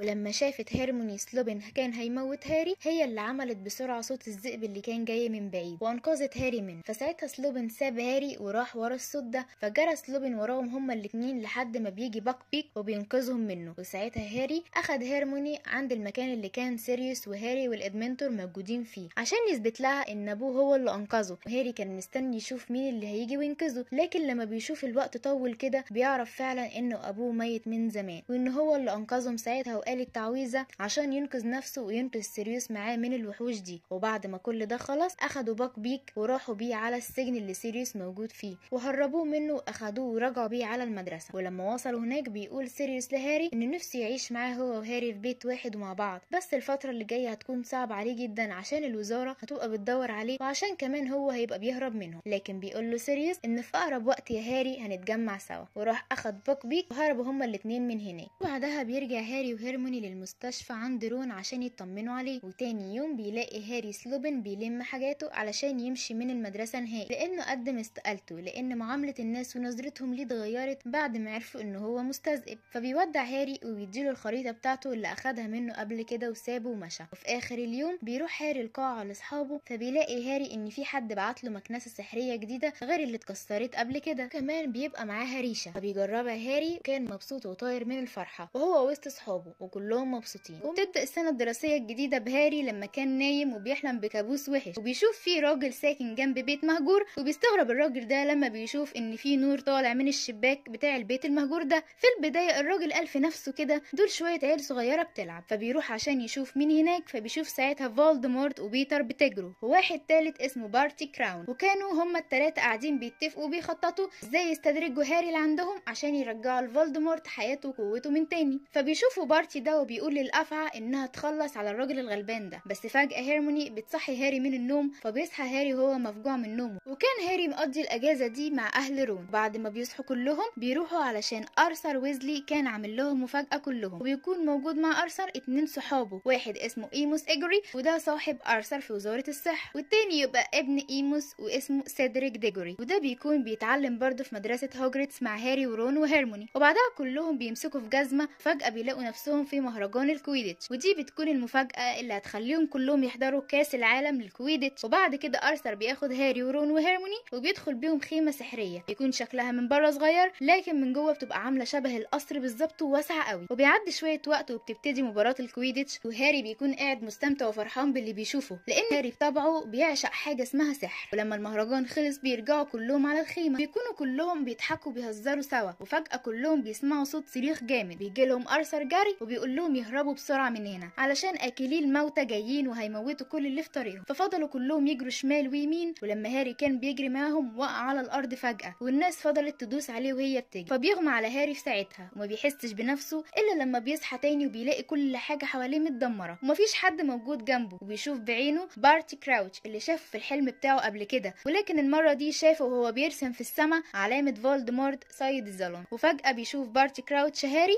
وكان رايح يمسكه لكن رون وارثر وكان جاي معاهم كمان رئيس مكتب تعاون السحر الدولي. فبيطمنوا على هاري وبيقولوا له ان كل اكلين الموتى دول بيبقوا اتباع فولدمورت. فبيخاف هاري جدا وبياخدوا بعضهم بعدها وبيروحوا يركبوا القطر اللي رايح المدرسه لان السنه الجديده بتكون بدات. ولما وصلوا المدرسة ساعتها بيقول لهم ديمبلدور ان السنة دي هتكون مختلفة شوية عن اي سنة قبل كده، هنستقبل مدارس جديدة تانية هتكون معانا. وطبعا يا حبايبي ما تتفاجئوش ان في مدارس تانية للسحر، لان فعلا بيكون معانا مدرستين. اول مدرسة معانا بيكون اسمها بوباتل للسحر، ودي بتكون مدرسة كلها بنات والمديرة بتاعتهم اسمها ماكسيم. والمدرسة التانية بيكون اسمها دارل سترينج وكلهم بيكونوا شباب بس، والمدير بتاعهم بيكون اسمه ايكور كاركروف. ودول كلهم هيبقوا معانا في المدرسة السنة دي عشان المسابقة الثلاثية للسحر. واللي بيشرف على المسابقة بيكون اسمه كراوتش، وبيقول كراوتش ويحذر انه اي طالب تحت ال17 سنة انه يشارك في المسابقة دي، لان المسابقة دي بتكون خطيرة جدا وصعبة، ومن كتر خطورتها ممكن تموت بسببها. واللي بيكون عايز يشارك في المسابقة دي بيكتب اسمه في ورقة وبيرميها في النار السحرية، ولما بيخلصوا كلام بيدخل عليهم واحد اسمه أليستر مودي، وده بيكون وزير الدفاع وبيبقى بدراع واحدة. وتاني يوم بتبدأ أول حصة في السنة الجديدة مع البروفيسور أليستر مودي، وبيبدأ يدربهم ويعلمهم تعويذة اسمها التعويذة التي لا تغفر، ودي تعويذة بتكون صعبة جدا زي القتل والتعذيب والتحكم في الإنسان. وبعد ما خلصوا الحصة راحوا كلهم وبدأوا يقدموا على المسابقة ويحطوا أساميهم في النار عشان تبدأ النار تختار واحد من كل مدرسة، لأن زي ما قلنا في البداية إنها مسابقة ثلاثية للسحر. وبعد كده كلهم بيقعدوا وبيستنوا الأسامي اللي هتخرج من النار، وأول اسم بيكون من مدرسة بوباتل وبتكون بنت اسمها فلور، والاسم التاني بيكون من مدرسة دارل سترينج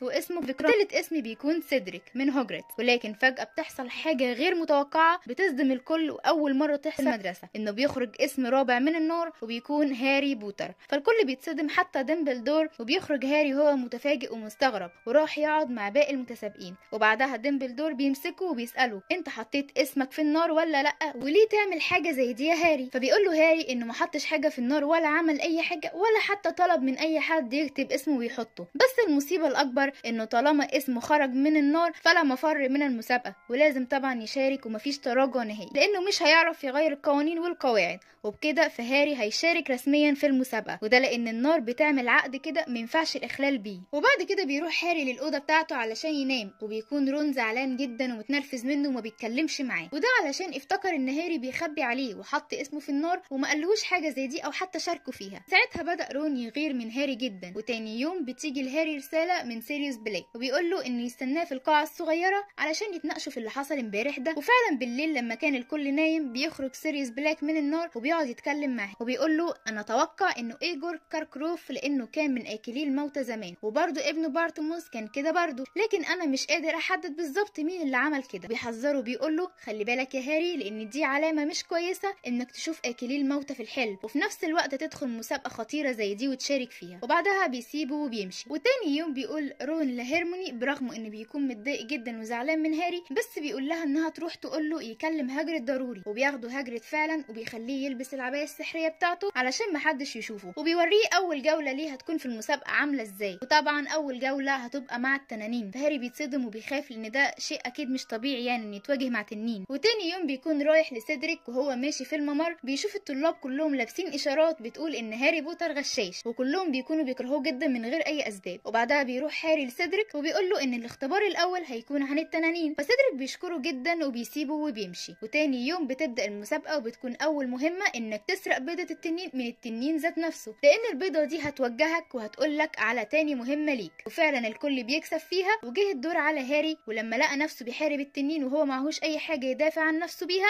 فعمل تعويذه خلت المكنسه السحريه بتاعته تجيب، فركبها هاري بسرعه وفضل يطير بيها من التنين لغايه ما فاز واخد البيضه بتاعته. والكل ساعتها كانوا فرحانين بيه جدا وطلبوا منه ان يفتح البيضه بنفسه عشان يشوفوا جواها ايه. واول ما فتحها هاري راحت عملت صوت غريب ومزعج جدا وعالي، فقفلها من تاني. وبعدها بيروح لرون وبيتاسف له بيتصالح لانه عرف من المسابقه ان ده مش منظر واحد عايز يشارك في حاجه زي دي نهائي ويخاطر بنفسه. فجاه وهم قاعدين بياكلوا بيجي رون طرد غريب من امه وبيكون فيه لبس قديم وغريب، فقعد الكل يتريق عليه ومحدش كان فاهم اي حاجه. بس جت بعد كده الاستاذه ماجوناجل وبتقول لهم ان كل فتره بتكون في حفله رقص في المدرسه وبترقص فيها المدرسه كلها، وده معناه ان لازم كل ولد يختار بنت عشان تكون شريكته في الحفله، وفي وقت صغير بس بتكون 3/4 البنات اختاروهم شباب تاني، وفضل هاري ورون زي اليتامى ماشيين مش لاقيين ولا بنت يختاروها عشان بيكونوا مكسوفين جدا. فرون بيروح لهيرموني وبيطلب منها تروح معاه الحفله بما انه بيحبها اصلا، لكن هي اتعصبت عليه جدا ومشت لان في واحد طلبها قبليه، فوافقت على طول لما لقت رون طول جدا في المده وكان متردد يطلب منها حاجه زي دي. فاما ابننا هاري بقى كان بيحب واحده اسمها تشو، تشو وراح يطلب منها، بس هي برضو بتكون اتاخدت من سيدريك،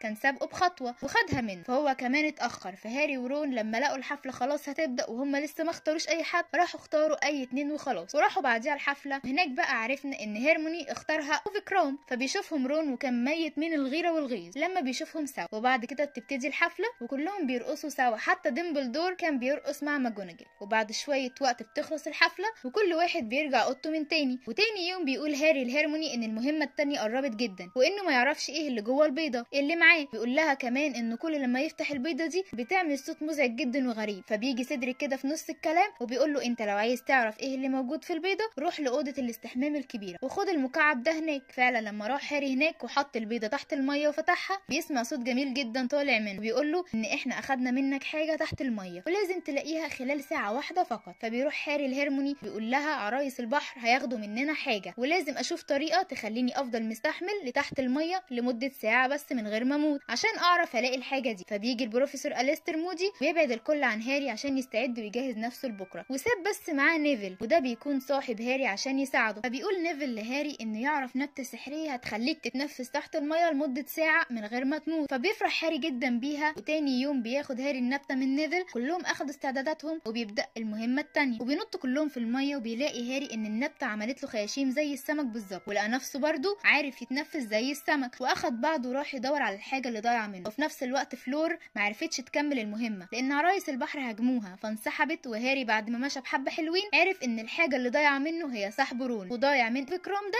هيرموني، وضايع من سيدريك تشو، وكان ضايع من فلور البنت اللي اتسحبت اختها الصغيره. فهاري يا عيني كان محتار يختار مين ولا مين عشان ينقذه، بس الحمد لله يعني جه عمنا فيكرام وانقذ هيرموني، وجه سيدريك وراح انقذ تشو، واتبقت في الاخر اخت فلور الصغيره. ومعرفش ابننا هاري طبعا يسيبها ويمشي واصر انه ياخدها مع رون، لكن هجمته عرايس البحر عشان المفروض انه هاري ما ياخدش غير شخص واحد بس. بيخرج هاري رون والطفله بره وفضل يحارب العرايس دي تحت الميه لغايه ما عرف يفوز عليهم ويخرج اخيرا من الميه. بعدها بتروح له فلور وبتشكره انه انقذ حياه اختها الصغيره. وبعد ما خلصت المهمه دي بيروح هاري مع هاجريد واصحابه الغابه عشان يغيروا شويه جو. ولما كان هناك بيلاقي ان في حد قتل باتروم سكراوتش ورماه في حته على جنب. ولما عرف ديمبلدور الموضوع ده طلب من هاري انه يجيله بسرعه. ففعلا هاري بيروح له وبيفضل مستنيه في الاوضه. واثناء ما هاري واقف في الاوضه بيشوف حوض فيه ميه، ولما بص فيه بيشوف كل ذكريات ديمبلدور، وهي ايام ما كان ايجو كيراكوف واحد من اكلي الموتى وكان بيتم محاكمته هناك. فبيطلب منه باتريموس يقول على اسماء اكلي الموتى اصحابه. فبيرد عليه ايجو بكل بساطه وبيقول له بارتي كراوتش ابنك يا باشا من اكلي الموتى ومن صحابي. فبيتصدم باتريموس جدا، ولكن كان طبعا واجبه انه يحبس ابنه برضه وفعلا بيحبسه. وبعدها بيجي ديمبلدور وبيشوف هاري وبيقول له انا على طول بحط الذكريات اللي مش عايز انساها هنا. فبيقول له هاري انا شفت ابن باتريموس في الحلم بتاعي قبل كده. فبيحكي له هاري ساعتها عن الحلم كله، فبيخاف ديمبلدور وبيقلق اما سمع الحلم، وقال لهاري انه يروح ينام علشان يستعد لاخر مهمه ليه بكره. فعلا تاني يوم بتبدا اخر مهمه في المسابقه، وهي كالاتي ان البروفيسور أليستر مودي هيحط الكاس في نص المتاهه اللي قدامكم دي، واللي هيلاقي الكاس الاول هو اللي هيكسب المسابقه كلها، واللي هيكون مش قادر يكمل وعايز ينسحب يبعت اشاره حمراء عادي في السماء وساعتها احنا هنخرجه عادي جدا. وبعد كده بيستعدوا وبيدخلوا كلهم المتاهه اللي شكلها غريب، فيها هدوء غريب ومخيف جدا. ولقى كمان هاري ان المتاهه دي بتبلع الناس. وبيلاقي هاري ان سيدريك بيتخانق مع فيكرام وكان عايز يموته، لكن فيكرام المتاهه اصلا بتكون حولته وبتخليه شخص متوحش جدا. وبعد كده سيدريك وهاري بيشوفوا الكاس سوا وبيطلعوا يجروا عليه، وقرروا ان هما الاثنين هيمسكوا الكاس مع بعض وفي نفس الوقت عشان يكسبوا هما الاثنين. فبيتفاجئوا لان مره واحده الكاس اول ما بيمسكوه بيكون عباره عن جهاز تنقل زي الجزمه اللي شفناها في بدايه الفيلم بالظبط، وودتهم هما الاثنين لمقبره شافها هاري قبل كده في الحلم بتاعه. ومره واحده برضو خرج واحد ساعتها من بيت كده مهجور على جنب بيتر بتجره، فبيقتل بيتر سيدريك. اما هاري بيخلي فيه تمثال فوقيه كده ومثبت، وبيتر بيمسك فوطه مقرفه كده وراح رماها جوه حله فيها ميه بتغلي وحط عليها شويه حاجات، ومن ضمن الحاجات دي كان دم هاري. وفي اللحظه دي بيصحى فولدمورت وبيرجع لكل قوته من تاني، واستدعى كل اكلي الموتى اتباعه اللي كان من ضمنهم ابو مالفوي الفتان. وبدا فولدمورت يقول لهم ان احنا هنرجع اقوى من الاول تاني، وراح على هاري فكه، وهاري مسك العصايه بتاعته وبدا يواجهه بيها، وفضلوا اتنين يحاربوا بعض. بس المفاجاه ان عصايه هاري وفولدمورت بتكون بنفس الطاقه وبنفس القوه. وفجاه ظهرت ام هاري وبيكون معاها سيدريك، وبتطلب من هاري انه يهرب وهم هيعطلوا فولدمورت ويأخروه شويه. وفعلا جرى هاري واخد معاه جثه سيدريك والكاس ورجع تاني للمدرسه. وقتها هاري انهار وكان بيعيط جامد جدا لان سيدريك مات، وكان فولدمورت رجع رجع برضه. الكل طبعا كانوا مصدومين لما عرفوا انه رجع، وجه ساعتها ابو سيدريك وهو بيعيط وزعلان على ابنه اللي راح. فراح البروفيسور أليستر مودي اخد هاري على جنب علشان يهديه، وهناك بقى ظهرت الحقيقه واللي كانت عباره عن كارثه اصلا، لان هاري اكتشف ان أليستر مودي هو اللي بيخليه يكسب في كل مهمه من اولها لاخرها، وهو كمان اللي خلى الكاس اول ما هاري يمسكه يروح على المكان اللي فيه فولدمورت على طول. ولسه أليستر بيخرج عصايته وهيموت هاري، لقى ديمبلدور جه ومعاه كمان سناب وثبتوه على جنب، وعرفوا منه انه مش هو أليستر مودي الحقيقي اصلا، وان مودي الحقيقي بيكون محبوس في زنزانه صغيره في الاوضه، وان أليستر مودي المزيف ده كان هربان اصلا من سجن اسكابان لانه قتل ابوه، وساعتها اخدوه ورجعوه تاني على السجن. تاني يوم لما بتخلص الاحداث الحزينه دي بيعملوا عزا على روح سيدريك. بعد كده بتمشي المدارس التانية من هوجرتس وبيرجعوا للمدارس بتاعتهم من تاني، ورجع رون وهاري وهيرموني مع بعض من تاني. وبيخلص الجزء اللي فات لما بنعرف كلنا ان فولدمورت رجع من تاني، وسيدريك صاحب هاري اتقتل. ففضل ابننا هاري من ساعتها قاعد مهموم وزعلان زعل جامد طول الوقت بسبب اللي حصل، لان كل اللي حصل ده ما كانش حاجه بسيطه وسهله ان حد يستحملها، وكان قاعد ساعتها عند جوز خالته من تاني. وفي وقت هاري ما كان قاعد لوحده وفي حاله، جه ابن خالته التنح ده ينكشه، فاتخانق هاري معاه، وفجاه هو بيتخانق معاه الجو بيقلب مره واحده وبيغيم جامد جدا. طلعوا يجروا هما الاتنين وراحوا استخبوا في مكان عامل شبه النفق كده بالظبط، وهناك لما دخلوا اتفاجئوا بديمنتورز موجوده هناك كانت عايزه تاخد روح هاري هو وابن خالته، بس هاري عرف انه يتخلص منهم كلهم. وبعدها بتيجي جارتهم مدام فيج واخدت هاري والتنح بتاعنا رجعتهم البيت تاني، وبتقول لهاري انه ما يقلقش لان ديمبلدور وصاني اخلي بالي منك وافضل مركزه معاك وبصالك 24 ساعه فما تقلقش. فلما دخلوا البيت جرى ابن خالته التنح ده على ابوه وامه، وكانوا ابوه وامه متعصبين جدا على هاري بسبب ابنهم اللي كانت حالته وحشه جدا بسبب وحوش الديمنتورز. في رساله جت لهاري من وزاره السحر بتقول له انه مطرود من المدرسه عشان يستعمل السحر بره المدرسه، بالرغم من انه بيكون عارف ان ده شيء ممنوع. فبعدها بياخد فيرنل اللي هو جوز خالته ومراته وابنه التنح وبيروحوا للمستشفى عشان يكشفوا عليه. اما ابننا بيطلع اوضته وفضل قاعد زعلان جامد بين كل اللي بيحصل له ده، لان مدرسه هوجرتس بالنسبه له كانت هي بيته الوحيد. وفجاه وهو قاعد في امان الله كده بيلاقي جماعه داخله عليه من باب الاوضه، وكانوا جايين كلهم من المدرسه بقياده البروفيسور أليستر مودي. وفهم منهم هاري ان قرار طرده ده اجلوه لغايه ما يسمعوا الشهاده بتاعته وبرده يديله فرصه يدافع بيها عن نفسه. فبياخدوه الكل معاهم وبيروحوا بيه على بيت سيريوس بلاك اللي هو ابوه الروحي. واول ما بيوصل هاري هناك ودخل لهم بيشوف ناس كتير متجمعه زي اهل رون صاحبه وسيريوس وكمان بروفيسور سناب، وكان موجود برضو لوبن. فبيسيبهم هاري وبيطلع فوق عشان الاجتماع ده بيكون سري جدا. ولما طلع فوق بيشوف صحابه الاثنين رون وهيرموني، فسلموا كلهم على بعض. فبتقول له هيرموني ان البيت ده دلوقتي ما بقاش بتاع سيريوس بس، لانه اتبرع بيه وعطى البيت لجماعه ديمبلدور، والجماعه دي اتكونت من بعد ما ظهر فولدمورت من تاني على طول عشان يفكروا ويخططوا لو اي حاجه حصلت ويعرفوا يتصدوا ليه على طول. فبيجي جورج وفريدي وبيقولوا لهم ان في طريقه حلوه عشان نعرف الاجتماع ده يقولوا فيه ايه بسهوله. فبينزلوا حاجه كده عامله شبه الودان الكبيره بيعرفوا يسمعوا منها كل حاجه، بس اصلا ما لحقوش لان في قطه تنحى وغلسه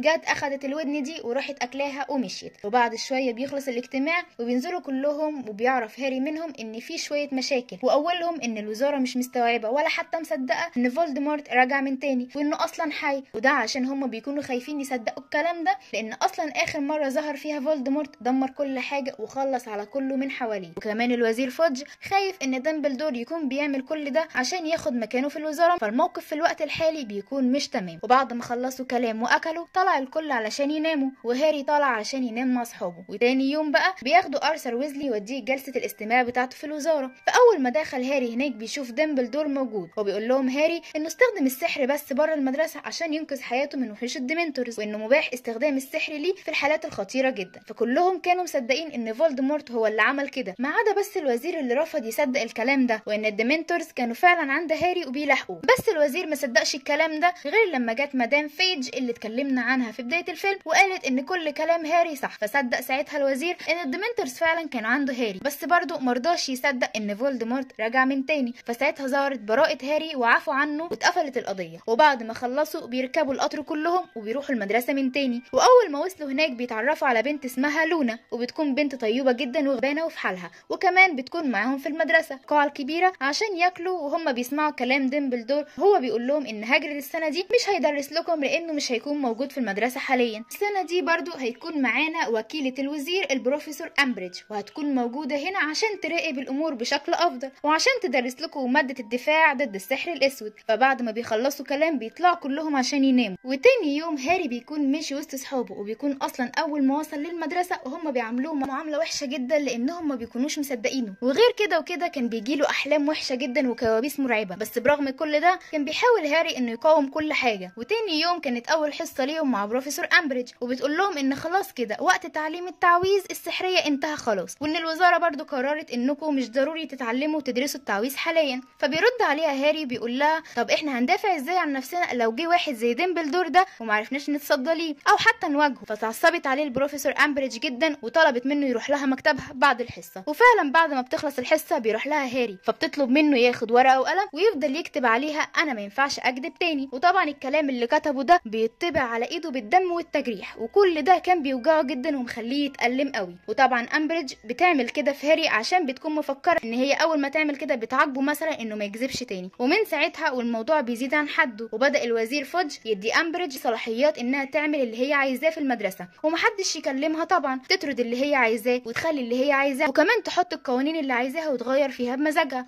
وتعاقب برضه اللي هي عايزاه اللي هو سكتنا له ودخل بحماره ولا ايه يا تيتا امبريدج. وطبعا بتكون كل الصلاحيات دي عطيها لها الوزير عشان خايف من ديمبلدور ياخد مكانه في الوزاره. بس كان في الوقت ده ديمبلدور كان مختفي، واول ما كان بيظهر وبيشوفه هاري كان بيتهرب منه، وده هنعرفه قدام في الفيلم. كمان اول ما هاري ورون وهيرموني لقوا ان تيتا امبريدج تتحكم في المدرسه على مزاجها ومحدش عارف يمنعها، وغير كده كمان محدش مصدق ان فولدمورت راجع من تاني، فمحدش بيستعد لاي حاجه اصلا ولا بياخدوا اي حذر منه. فبيجمعوا هاري ورون وهيرموني شويه من الطلبه في اوضه كده، وبتقول لهم هيرموني اننا عايزين نعمل جيش يكون صغير كده نتعلم فيه ازاي نحارب بالسحر الاسود عشان نكون جاهزين ومستعدين لو فولدمورت جه وهاجمنا. فطبعا كلهم بيوافقوا على ده وبداوا يتعلموا فعلا. بس بالصدفه ونيفل صاحب هاري ماشي كده بيشوف مكان سري في المدرسه، المكان ده بيظهر بس للي محتاجه، فبيلاقي هاري ان ده مكان مناسب جدا عشان يتدربوا فيه من غير ما حد يلاحظ ده. وفعلا بداوا يتمرنوا ويتدربوا كويس على ممارسه السحر، وبدا كمان هاري يدربهم لان هو اكتر واحد واجه فولدمورت قبل كده وحاربه. ولما بدات اجازه راس السنه كل واحد رجع لاهله من تاني، فاضطروا يوقفوا دروس شويه لغايه ما يتجمعوا تاني سوا. وبعد كده هاري بينام الليله دي مع اصحابه، بس لما كان نايم بيحلم ان تعبان عمال يموت في ارثر ويزلي في وزاره السحر بالليل. فبيقوم هاري بسرعه وبيروح لماجوناجل وبيحكي لها اللي شاف، فبتاخده بسرعه طبعا لديمبلدور واللي كان برضه لسه بيتجاهل وبيتهرب من هاري بشكل مريب وغريب. بس بيعرف فعلا ان التعبان بتاع فولدمورت هاجم ارثر ويزلي كان فعلا هيموته، بس لحقوه بفضل هاري. فبيجي بعدها سناب وبيطلب منه ديمبلدور ان يبدا حالا يدرب هاري علشان كده خلاص مفيش وقت. فبياخد سناب هاري وبيقعده معاه وبيقول له ان فولدمورت لما حاول يموتك وانت صغير نقل جزء من طاقته ليك، وغير كده كمان ان في رابط بيربط بينك وبينه بيخليه يعرف يوصل لدماغك، وده معناه بقى انك محتاج تتدرب يا باشا كويس عشان تعرف تمنعه انه يتحكم فيك. وفعلا بدا سناب يدربه بانه يعمل تعويذه تخليه يتحكم في دماغ هاري، والمفروض ان هاري يقاوم التاثير ده. وتاني يوم بيعرف هاري ان هاجريد رجع للمدرسه تاني، فبيروحوا له هو ورون وهيرموني. فلما وصل عنده بيقول لهم ان ديمبلدور بعته عشان يعمل اتفاق مع العمالقه عشان يحاربوا معاه فولدمورت لو جه. وبيقول لهم كمان ان فولدمورت بتزيد قوته يوم عن يوم، وده طبعا بيكون حقيقي لان الوقت اللي كانوا بيقولوا فيه الكلام دوت كان فولدمورت محرر 10 مساجين من سجن اسكابان، ومن ضمنهم واحده اسمها بلاتريكس لاسترينج، ودي بتكون اقوى اتباع فولدمورت. وطبعا اول ما عرفت الوزاره الخبر ده لبست المصيبه دي في سيريوس بلاك لانه كان هربان من الجزء الثالث في الفيلم لدلوقتي. وبعد كده تخلص الاجازه ورجعوا كلهم يتمرنوا على السحر بقوه لغايه ما مستواهم كلهم اتحسن جدا وبقى افضل من البدايه. بس ازاي فرحتهم تكمل وتيتا امبريدج موجوده لانها اكتشفت مكانهم، وبعد ما مسكتهم بلغت الوزير بالكلام ده. فالوزير اول ما عرف طبعا كان عايز يحبس ديمبلدور لان الطلاب وهم بيتدربوا كانوا مسميين نفسهم جيش ديمبلدور. فجت العنقاء بتاعه ديمبلدور بسرعه وهرب بيها من المكان كله. وساعتها بقى حصلت الكارثه الاكبر، وهي ان الوزير عطى لامبريدج صلاحيات اكتر في المدرسه، وهي اللي بتكون متحكمه في كل حاجه حرفيا، وكمان عينها مكان ديمبلدور. والموضوع كمان ما وقفش لغايه كده، لا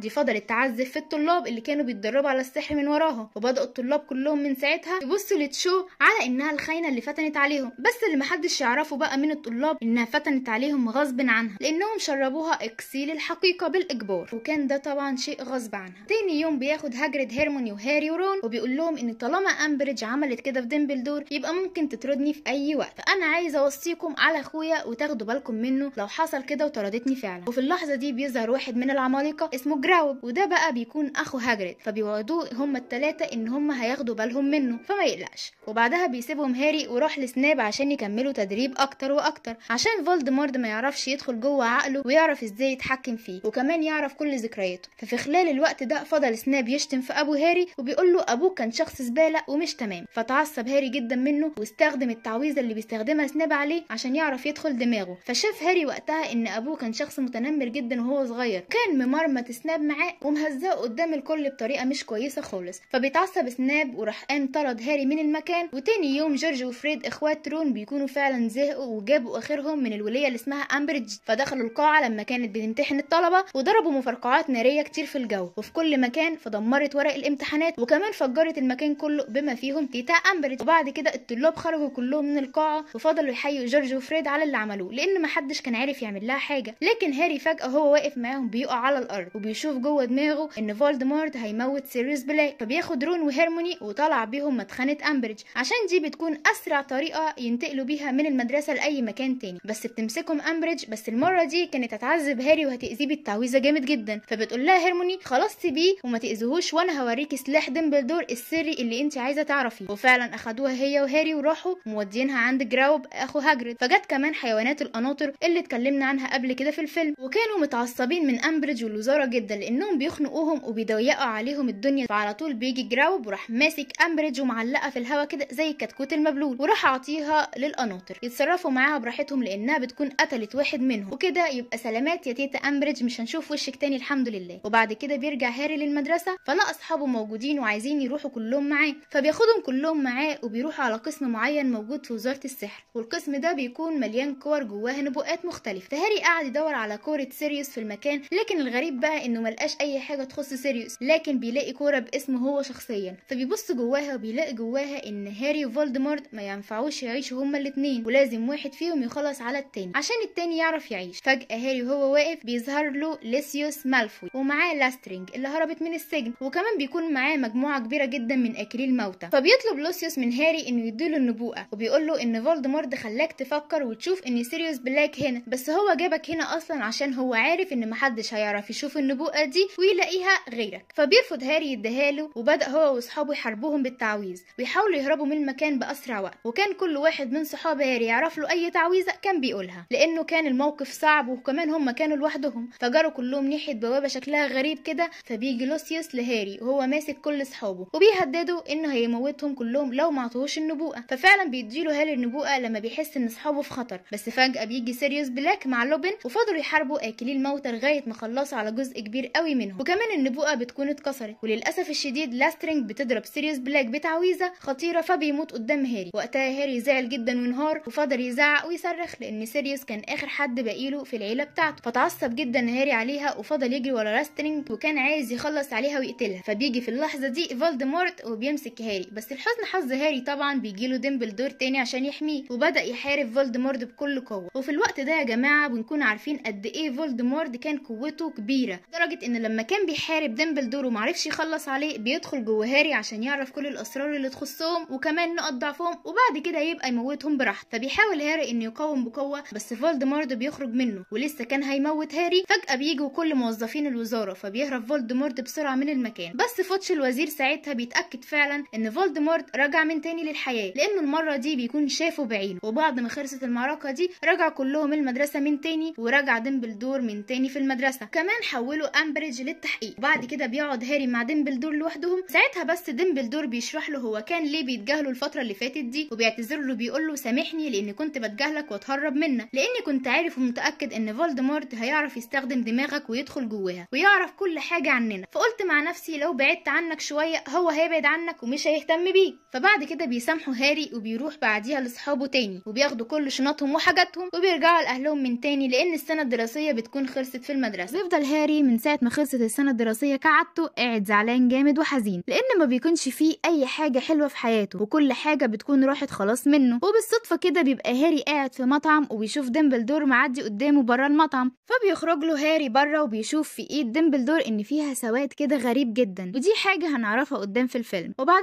ديمبلدور بيروح اخد هاري معاه وبيوديه لمدينه صغيره كده بتكون المدينه دي تبع الصحراء كلهم. فضلوا ماشيين هناك لغايه ما وصلوا لبيت واحد اسمه بروفيسور هوريس سيلوجور وده بقى بيبقى واحد قديم كده ومن زمان في هوجريد كان كمان صاحب ديمبلدور المقرب. لكن البروفيسور ده بطل يشتغل واستقال. فلما راح ديمبلدور لبيته بيرتب له شقته وينظفها له كله لانها كانت معفنه كلها فوق بعضيها. ولما بيخلص بيعرفوا ديمبلدور على هاري بوتر وبيعرض عليه انه يرجع يشتغل تاني معاه في المدرسه. بس المره دي الغريبه انه وافق طبعا، بس وافق اول ما بيشوف هاري لان ديمبلدور لسانه دلدل كده معاه ونشف انه يرجع تاني يشتغل في المدرسه وما كانش راضي بده. فراح ديمبلدور عمل حيله ذكيه المره دي واخد له معاه هاري بوتر عشان هو عارف ان هوريس صاحبه بيبقى بيحب الشخصيات الغامضه زي ابننا هاري. وكمان لما عرف هوريس انه لو رجع يشتغل في المدرسه تاني هيعلم ويدرب هاري فبيوافق على طول. وبعد كده لما بيخرجوا من عند هوريس ديمبلدور بياخد هاري وبيوديه لبيت رون صاحبه علشان العام الدراسي بيكون خلاص على الابواب وهيبدا. واول ما بيروح هاري وبيقابل عيله رون صاحبه بيفرحوا بيه جدا. بعد كده بيطلعوا رون وهاري وهيرموني وبيقعدوا كلهم سوا وبيقعدوا طول الليل يهزروا ويضحكوا وهم فرحانين بوجودهم جنب بعض. وتاني يوم بقى بتحصل حاجه مريبه كده جدا، وهي ان مالفوي الفتان بتروح هي وبلاتريكس اللي موتت سيريوس بلاك الجزء اللي فات للبروفيسور سناب. وهنا بقى احب اعرفكم اكتر على بروفيسور سناب وانه اصلا كان من اكلي الموتى من زمان، بس ساب فولدمورت من زمان من قبل حتى ما فولدمورت يموت اصلا. فبعد كده بنرجع بقى مالفوي وهي بتقول لسناب انك مش وافي واصيل كده لفولدمورت سيد الظلام. فبيقول لها سناب ساعتها طيب انا هثبت لكم اني راجل وافي ومخلص سيدي. فبيعمل ساعتها مع مالفوي بيعقد معاها قسم لا يمكن الاخلال به. ده بقى بيكون على اساس انه يساعد مالفوي في المهمه بتاعته مع فولدمورت. اما بقى في الوقت ده هاري بيكون قاعد ساعتها في محل جورج وفريد الجديد وبيكون فيه حاجات جميله جدا. وبعد ما خرجوا بيتصدموا ان الشارع كله متدمر بسبب اكلي الموتى. ولما كانت شلتنا الجامده دي ماشيين سوا بيشوفوا بالصدفه مالفوي وامه ماشيين وهم مستخبيين كده عمالين يتلفتوا حواليهم. بيروحوا طبعا وراهم عشان يعرفوا هم ماشيين مستخبيين كده ليه وشكلهم مريب ليه. وبيشوفوهم ساعتها داخلين لبيت كده شكله غريب وكل اللي بيكون موجود فيه اكلي موتى بس واتباع فولدمورت. فبيعرف ابننا هاري ساعتها هو واصحابه ان فولدمورت سيطر على مالفوي علشان ينفذ له حاجه معينه في المدرسه، بس احنا مش عارفين ايه الحاجه دي. وبعد كده بيعدي شويه وقت وكلهم بيحضروا حاجتهم وبيروحوا بعدها يركبوا القطر وبيروحوا المدرسه. وهم كلهم قاعدين في القطر هاري بيلبس العبايه السحريه بتاعته وبيروح يستخبى جنب الشنط عشان يتصنت على مالفوي ويعرف فيه ايه بالظبط. بس مالفوي بيشوفه من غير ما هاري يعرف، وبيعرف كمان ان هاري موجود عشان يتصنت عليه، علشان كده ما بيتكلمش في اي شيء مهم خالص. وهم بقى خارجين بيعمل مالفوي تعويذه على هاري بتخليه يغمى عليه ومش عارف يتكلم حتى. بس الحزن حظ هاري بتيجي البنت اللي اسمها لونا اللي عرفها هاري الجزء اللي فات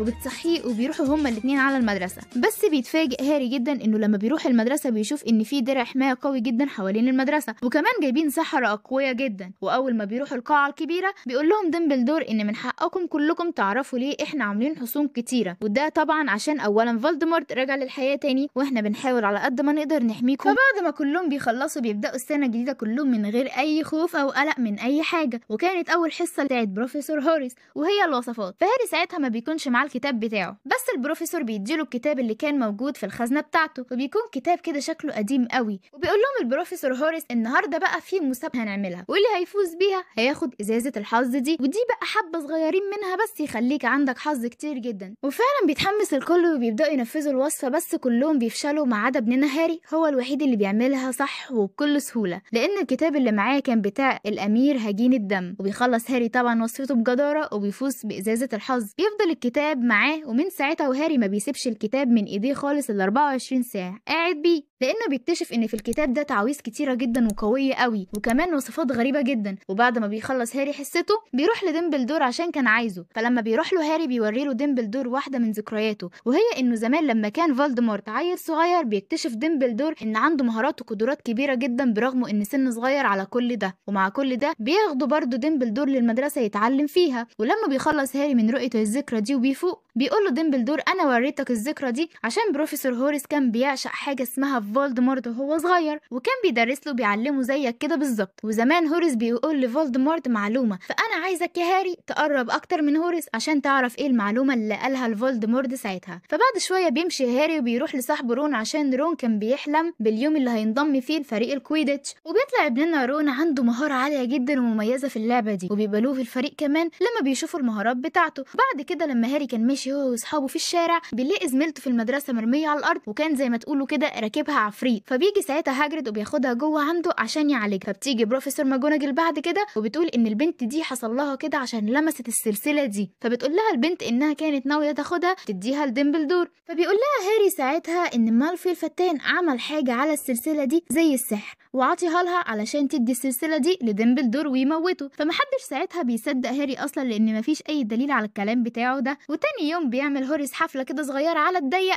وعزم فيها كل طلابه المميزين والمتفوقين، وهاري طبعا بيكون واحد من ضمنهم. فبيقعد هوريس يهري معاهم في اي كلام هبل كده، وبعد ما بيخلصوا بيقعد هاري بس هو وهوريس. فبيسأله هاري اذا كان يعرف فولدمورت ولا لا، فبيقلق هوريس كده جدا منه وبيخاف وبيقفل معاه الكلام بسرعه وبيخليه يمشي. وبعد شويه بتكون هتبدا اول مباراه لرون في الكويديتش، وساعتها رون كان قاعد مع هاري وهيرموني وهو قلقان جدا وخايف. فبيضحك عليه هاري وبيقول له انا حطيت لك في العصير بتاعك حبه من ازازه الحظ اللي معايا. فبيتشجع رون كده وبيتحمس، ولما بيدخل المباراه كان عامل شغل عالي جدا ومهارات عاليه قوي وبيخلي كمان فريقه يفوز. ولكن اللي رون اصلا ما يعرفوش ان هاري ما حطلوش اي حاجه وكان بيضحك عليه، وانه كسب النهارده بمجهوده وحب التشجيع من ابننا هاري بس. وبعد المسابقه بنشوف مالفوي الفتان قاعد في اوضه سريه جدا كده بيبقى فيها اداه نقد، فكان بيتعلم عليها ازاي ينقل اي حاجه بسهوله كبيره جدا، وكان الحوار ده معشش في دماغه وشغله قوي. وتاني يوم هاري بيكون قاعد في حفله بيكون عاملها بروفيسور هوريس، وكان مع هيرموني قاعدين سوا طول الوقت. بس فجاه كده بيمسك بروفيسور فليتش واحد جه الحفله دي من غير اي دعوه، وده بيكون مالفوي طبعا. فبياخدوا سناب ساعتها وبيخرج بيه بره الحفله، وساعتها بيخرج وراهم هاري برضه وبيسمعهم، وبيعرف ان مالفوي بينفذ اوامر فولدمورت وانه تبعه، وان سناب برضه اقسم القسم الذي لا يمكن الاخلال به انه يحمي مالفوي اثناء تنفيذه لمهمته اللي فولدمورت عطاها له وامره بيها.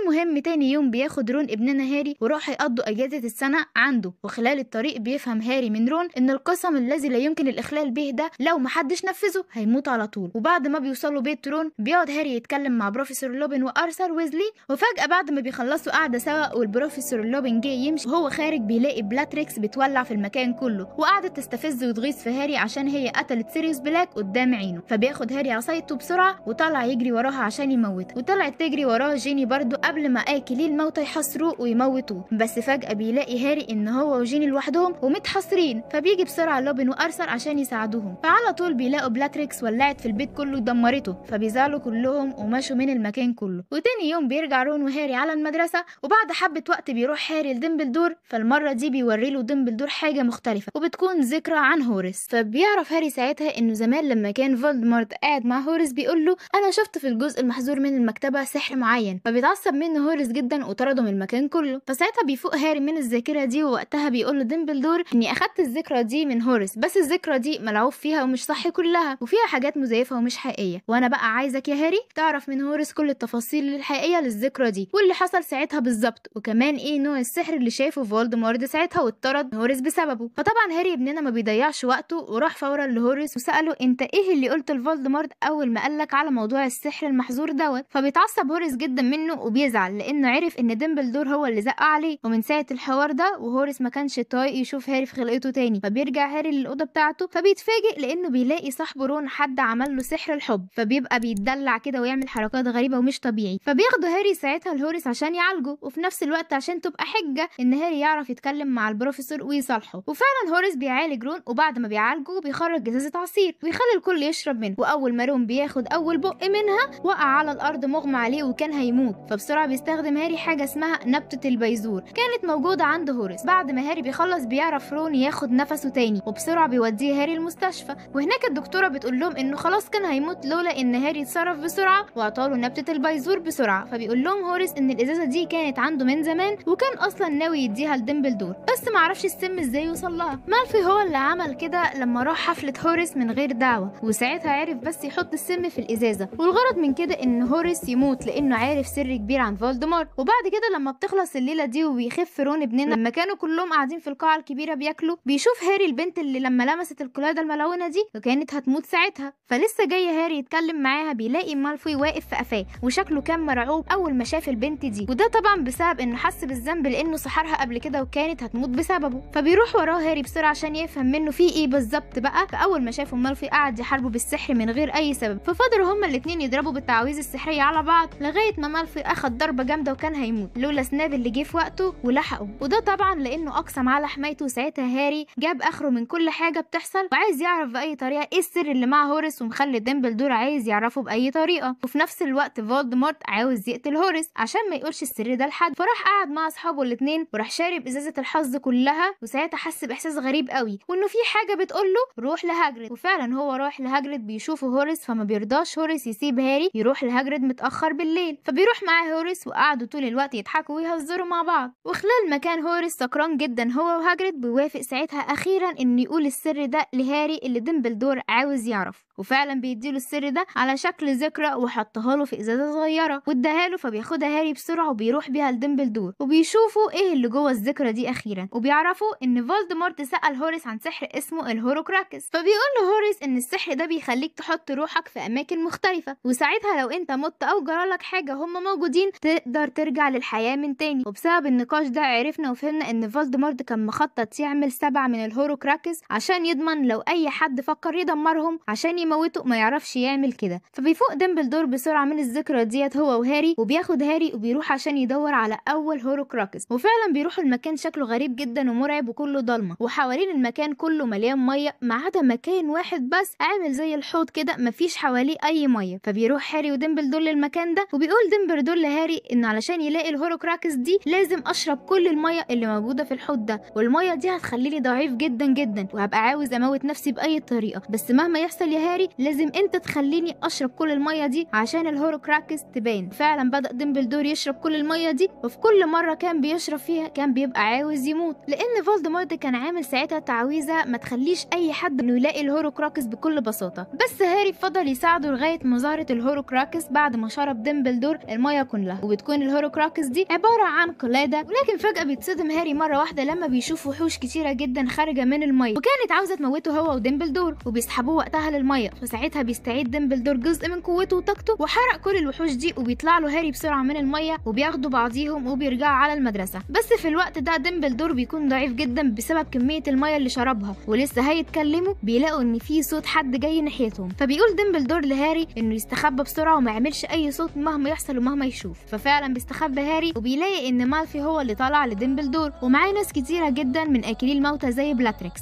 وعرفوا يدخلوا المدرسه من البوابه السريه اللي كان مالفي بيتمرن فيها، وكان مطلوب بقى من مالفي انه يموت دمبلدور، وده بيبقى امر من فولدمورت ولازم ينفذه. بس مالفي ما كانش قادر يموت دمبلدور لانه مش شرير، لكن هو مغصوب على كل ده، كمان لو مالفي ما نفذش الامر ده هيموت عادي جدا. فبيجي ساعتها سناب وبيموت دمبلدور عشان القسم اللي اقسم بيه وما ينفعش يخلى بيه، وبكده فسناب رجع لاكلي الموتى من تاني. في اللحظه دي بيتعصب هاري جدا وبيتنرفز، فكل اللي قدر يعمله ان هو كان بيجري وراهم وحاول يضربهم بالتعويذ القويه بتاعه كتاب هجين الدم، فبيصدها سناب كلها وبيقول له ما تستخدمش التعويذ بتاعتي عليا، وبيقول له ايوه انا امير هجين الدم، وساب هاري ساعتها على الارض وهرب مع باقي اكلي الموتى. وبعد شويه وقت بيفوق هاري وبيرجع على المدرسه تاني، ولما رجع بيلاقي الكل واقفين زعلانين جدا على دمبلدور اللي مات، فبيظهر عليه هو كمان. وبعد كده طلع قعد في اوضه دمبلدور، فهناك بتروح له هيرموني ورون ويفتحوا الهوروكراكس اللي هاري لقاها هو ودمبلدور، وبعد ما بيفتحها بيلاقي جواها رساله، ومن محتوى الرساله دي بنعرف ان مش دي الهوروكراكس الحقيقيه، وان في واحد تاني اسمه REB هو اللي اخذ الهوروكراكس الحقيقيه عشان يدمرها. فهنعرف الموضوع ده كله بالتفصيل ان شاء الله في الجزء اللي جاي. وما تنسوش لو عجبكم فيلمنا النهارده اشتركوا في القناه وفعلوا زر الجرس عشان يوصل لكم كل حاجه بنزلها هنا، وسلام.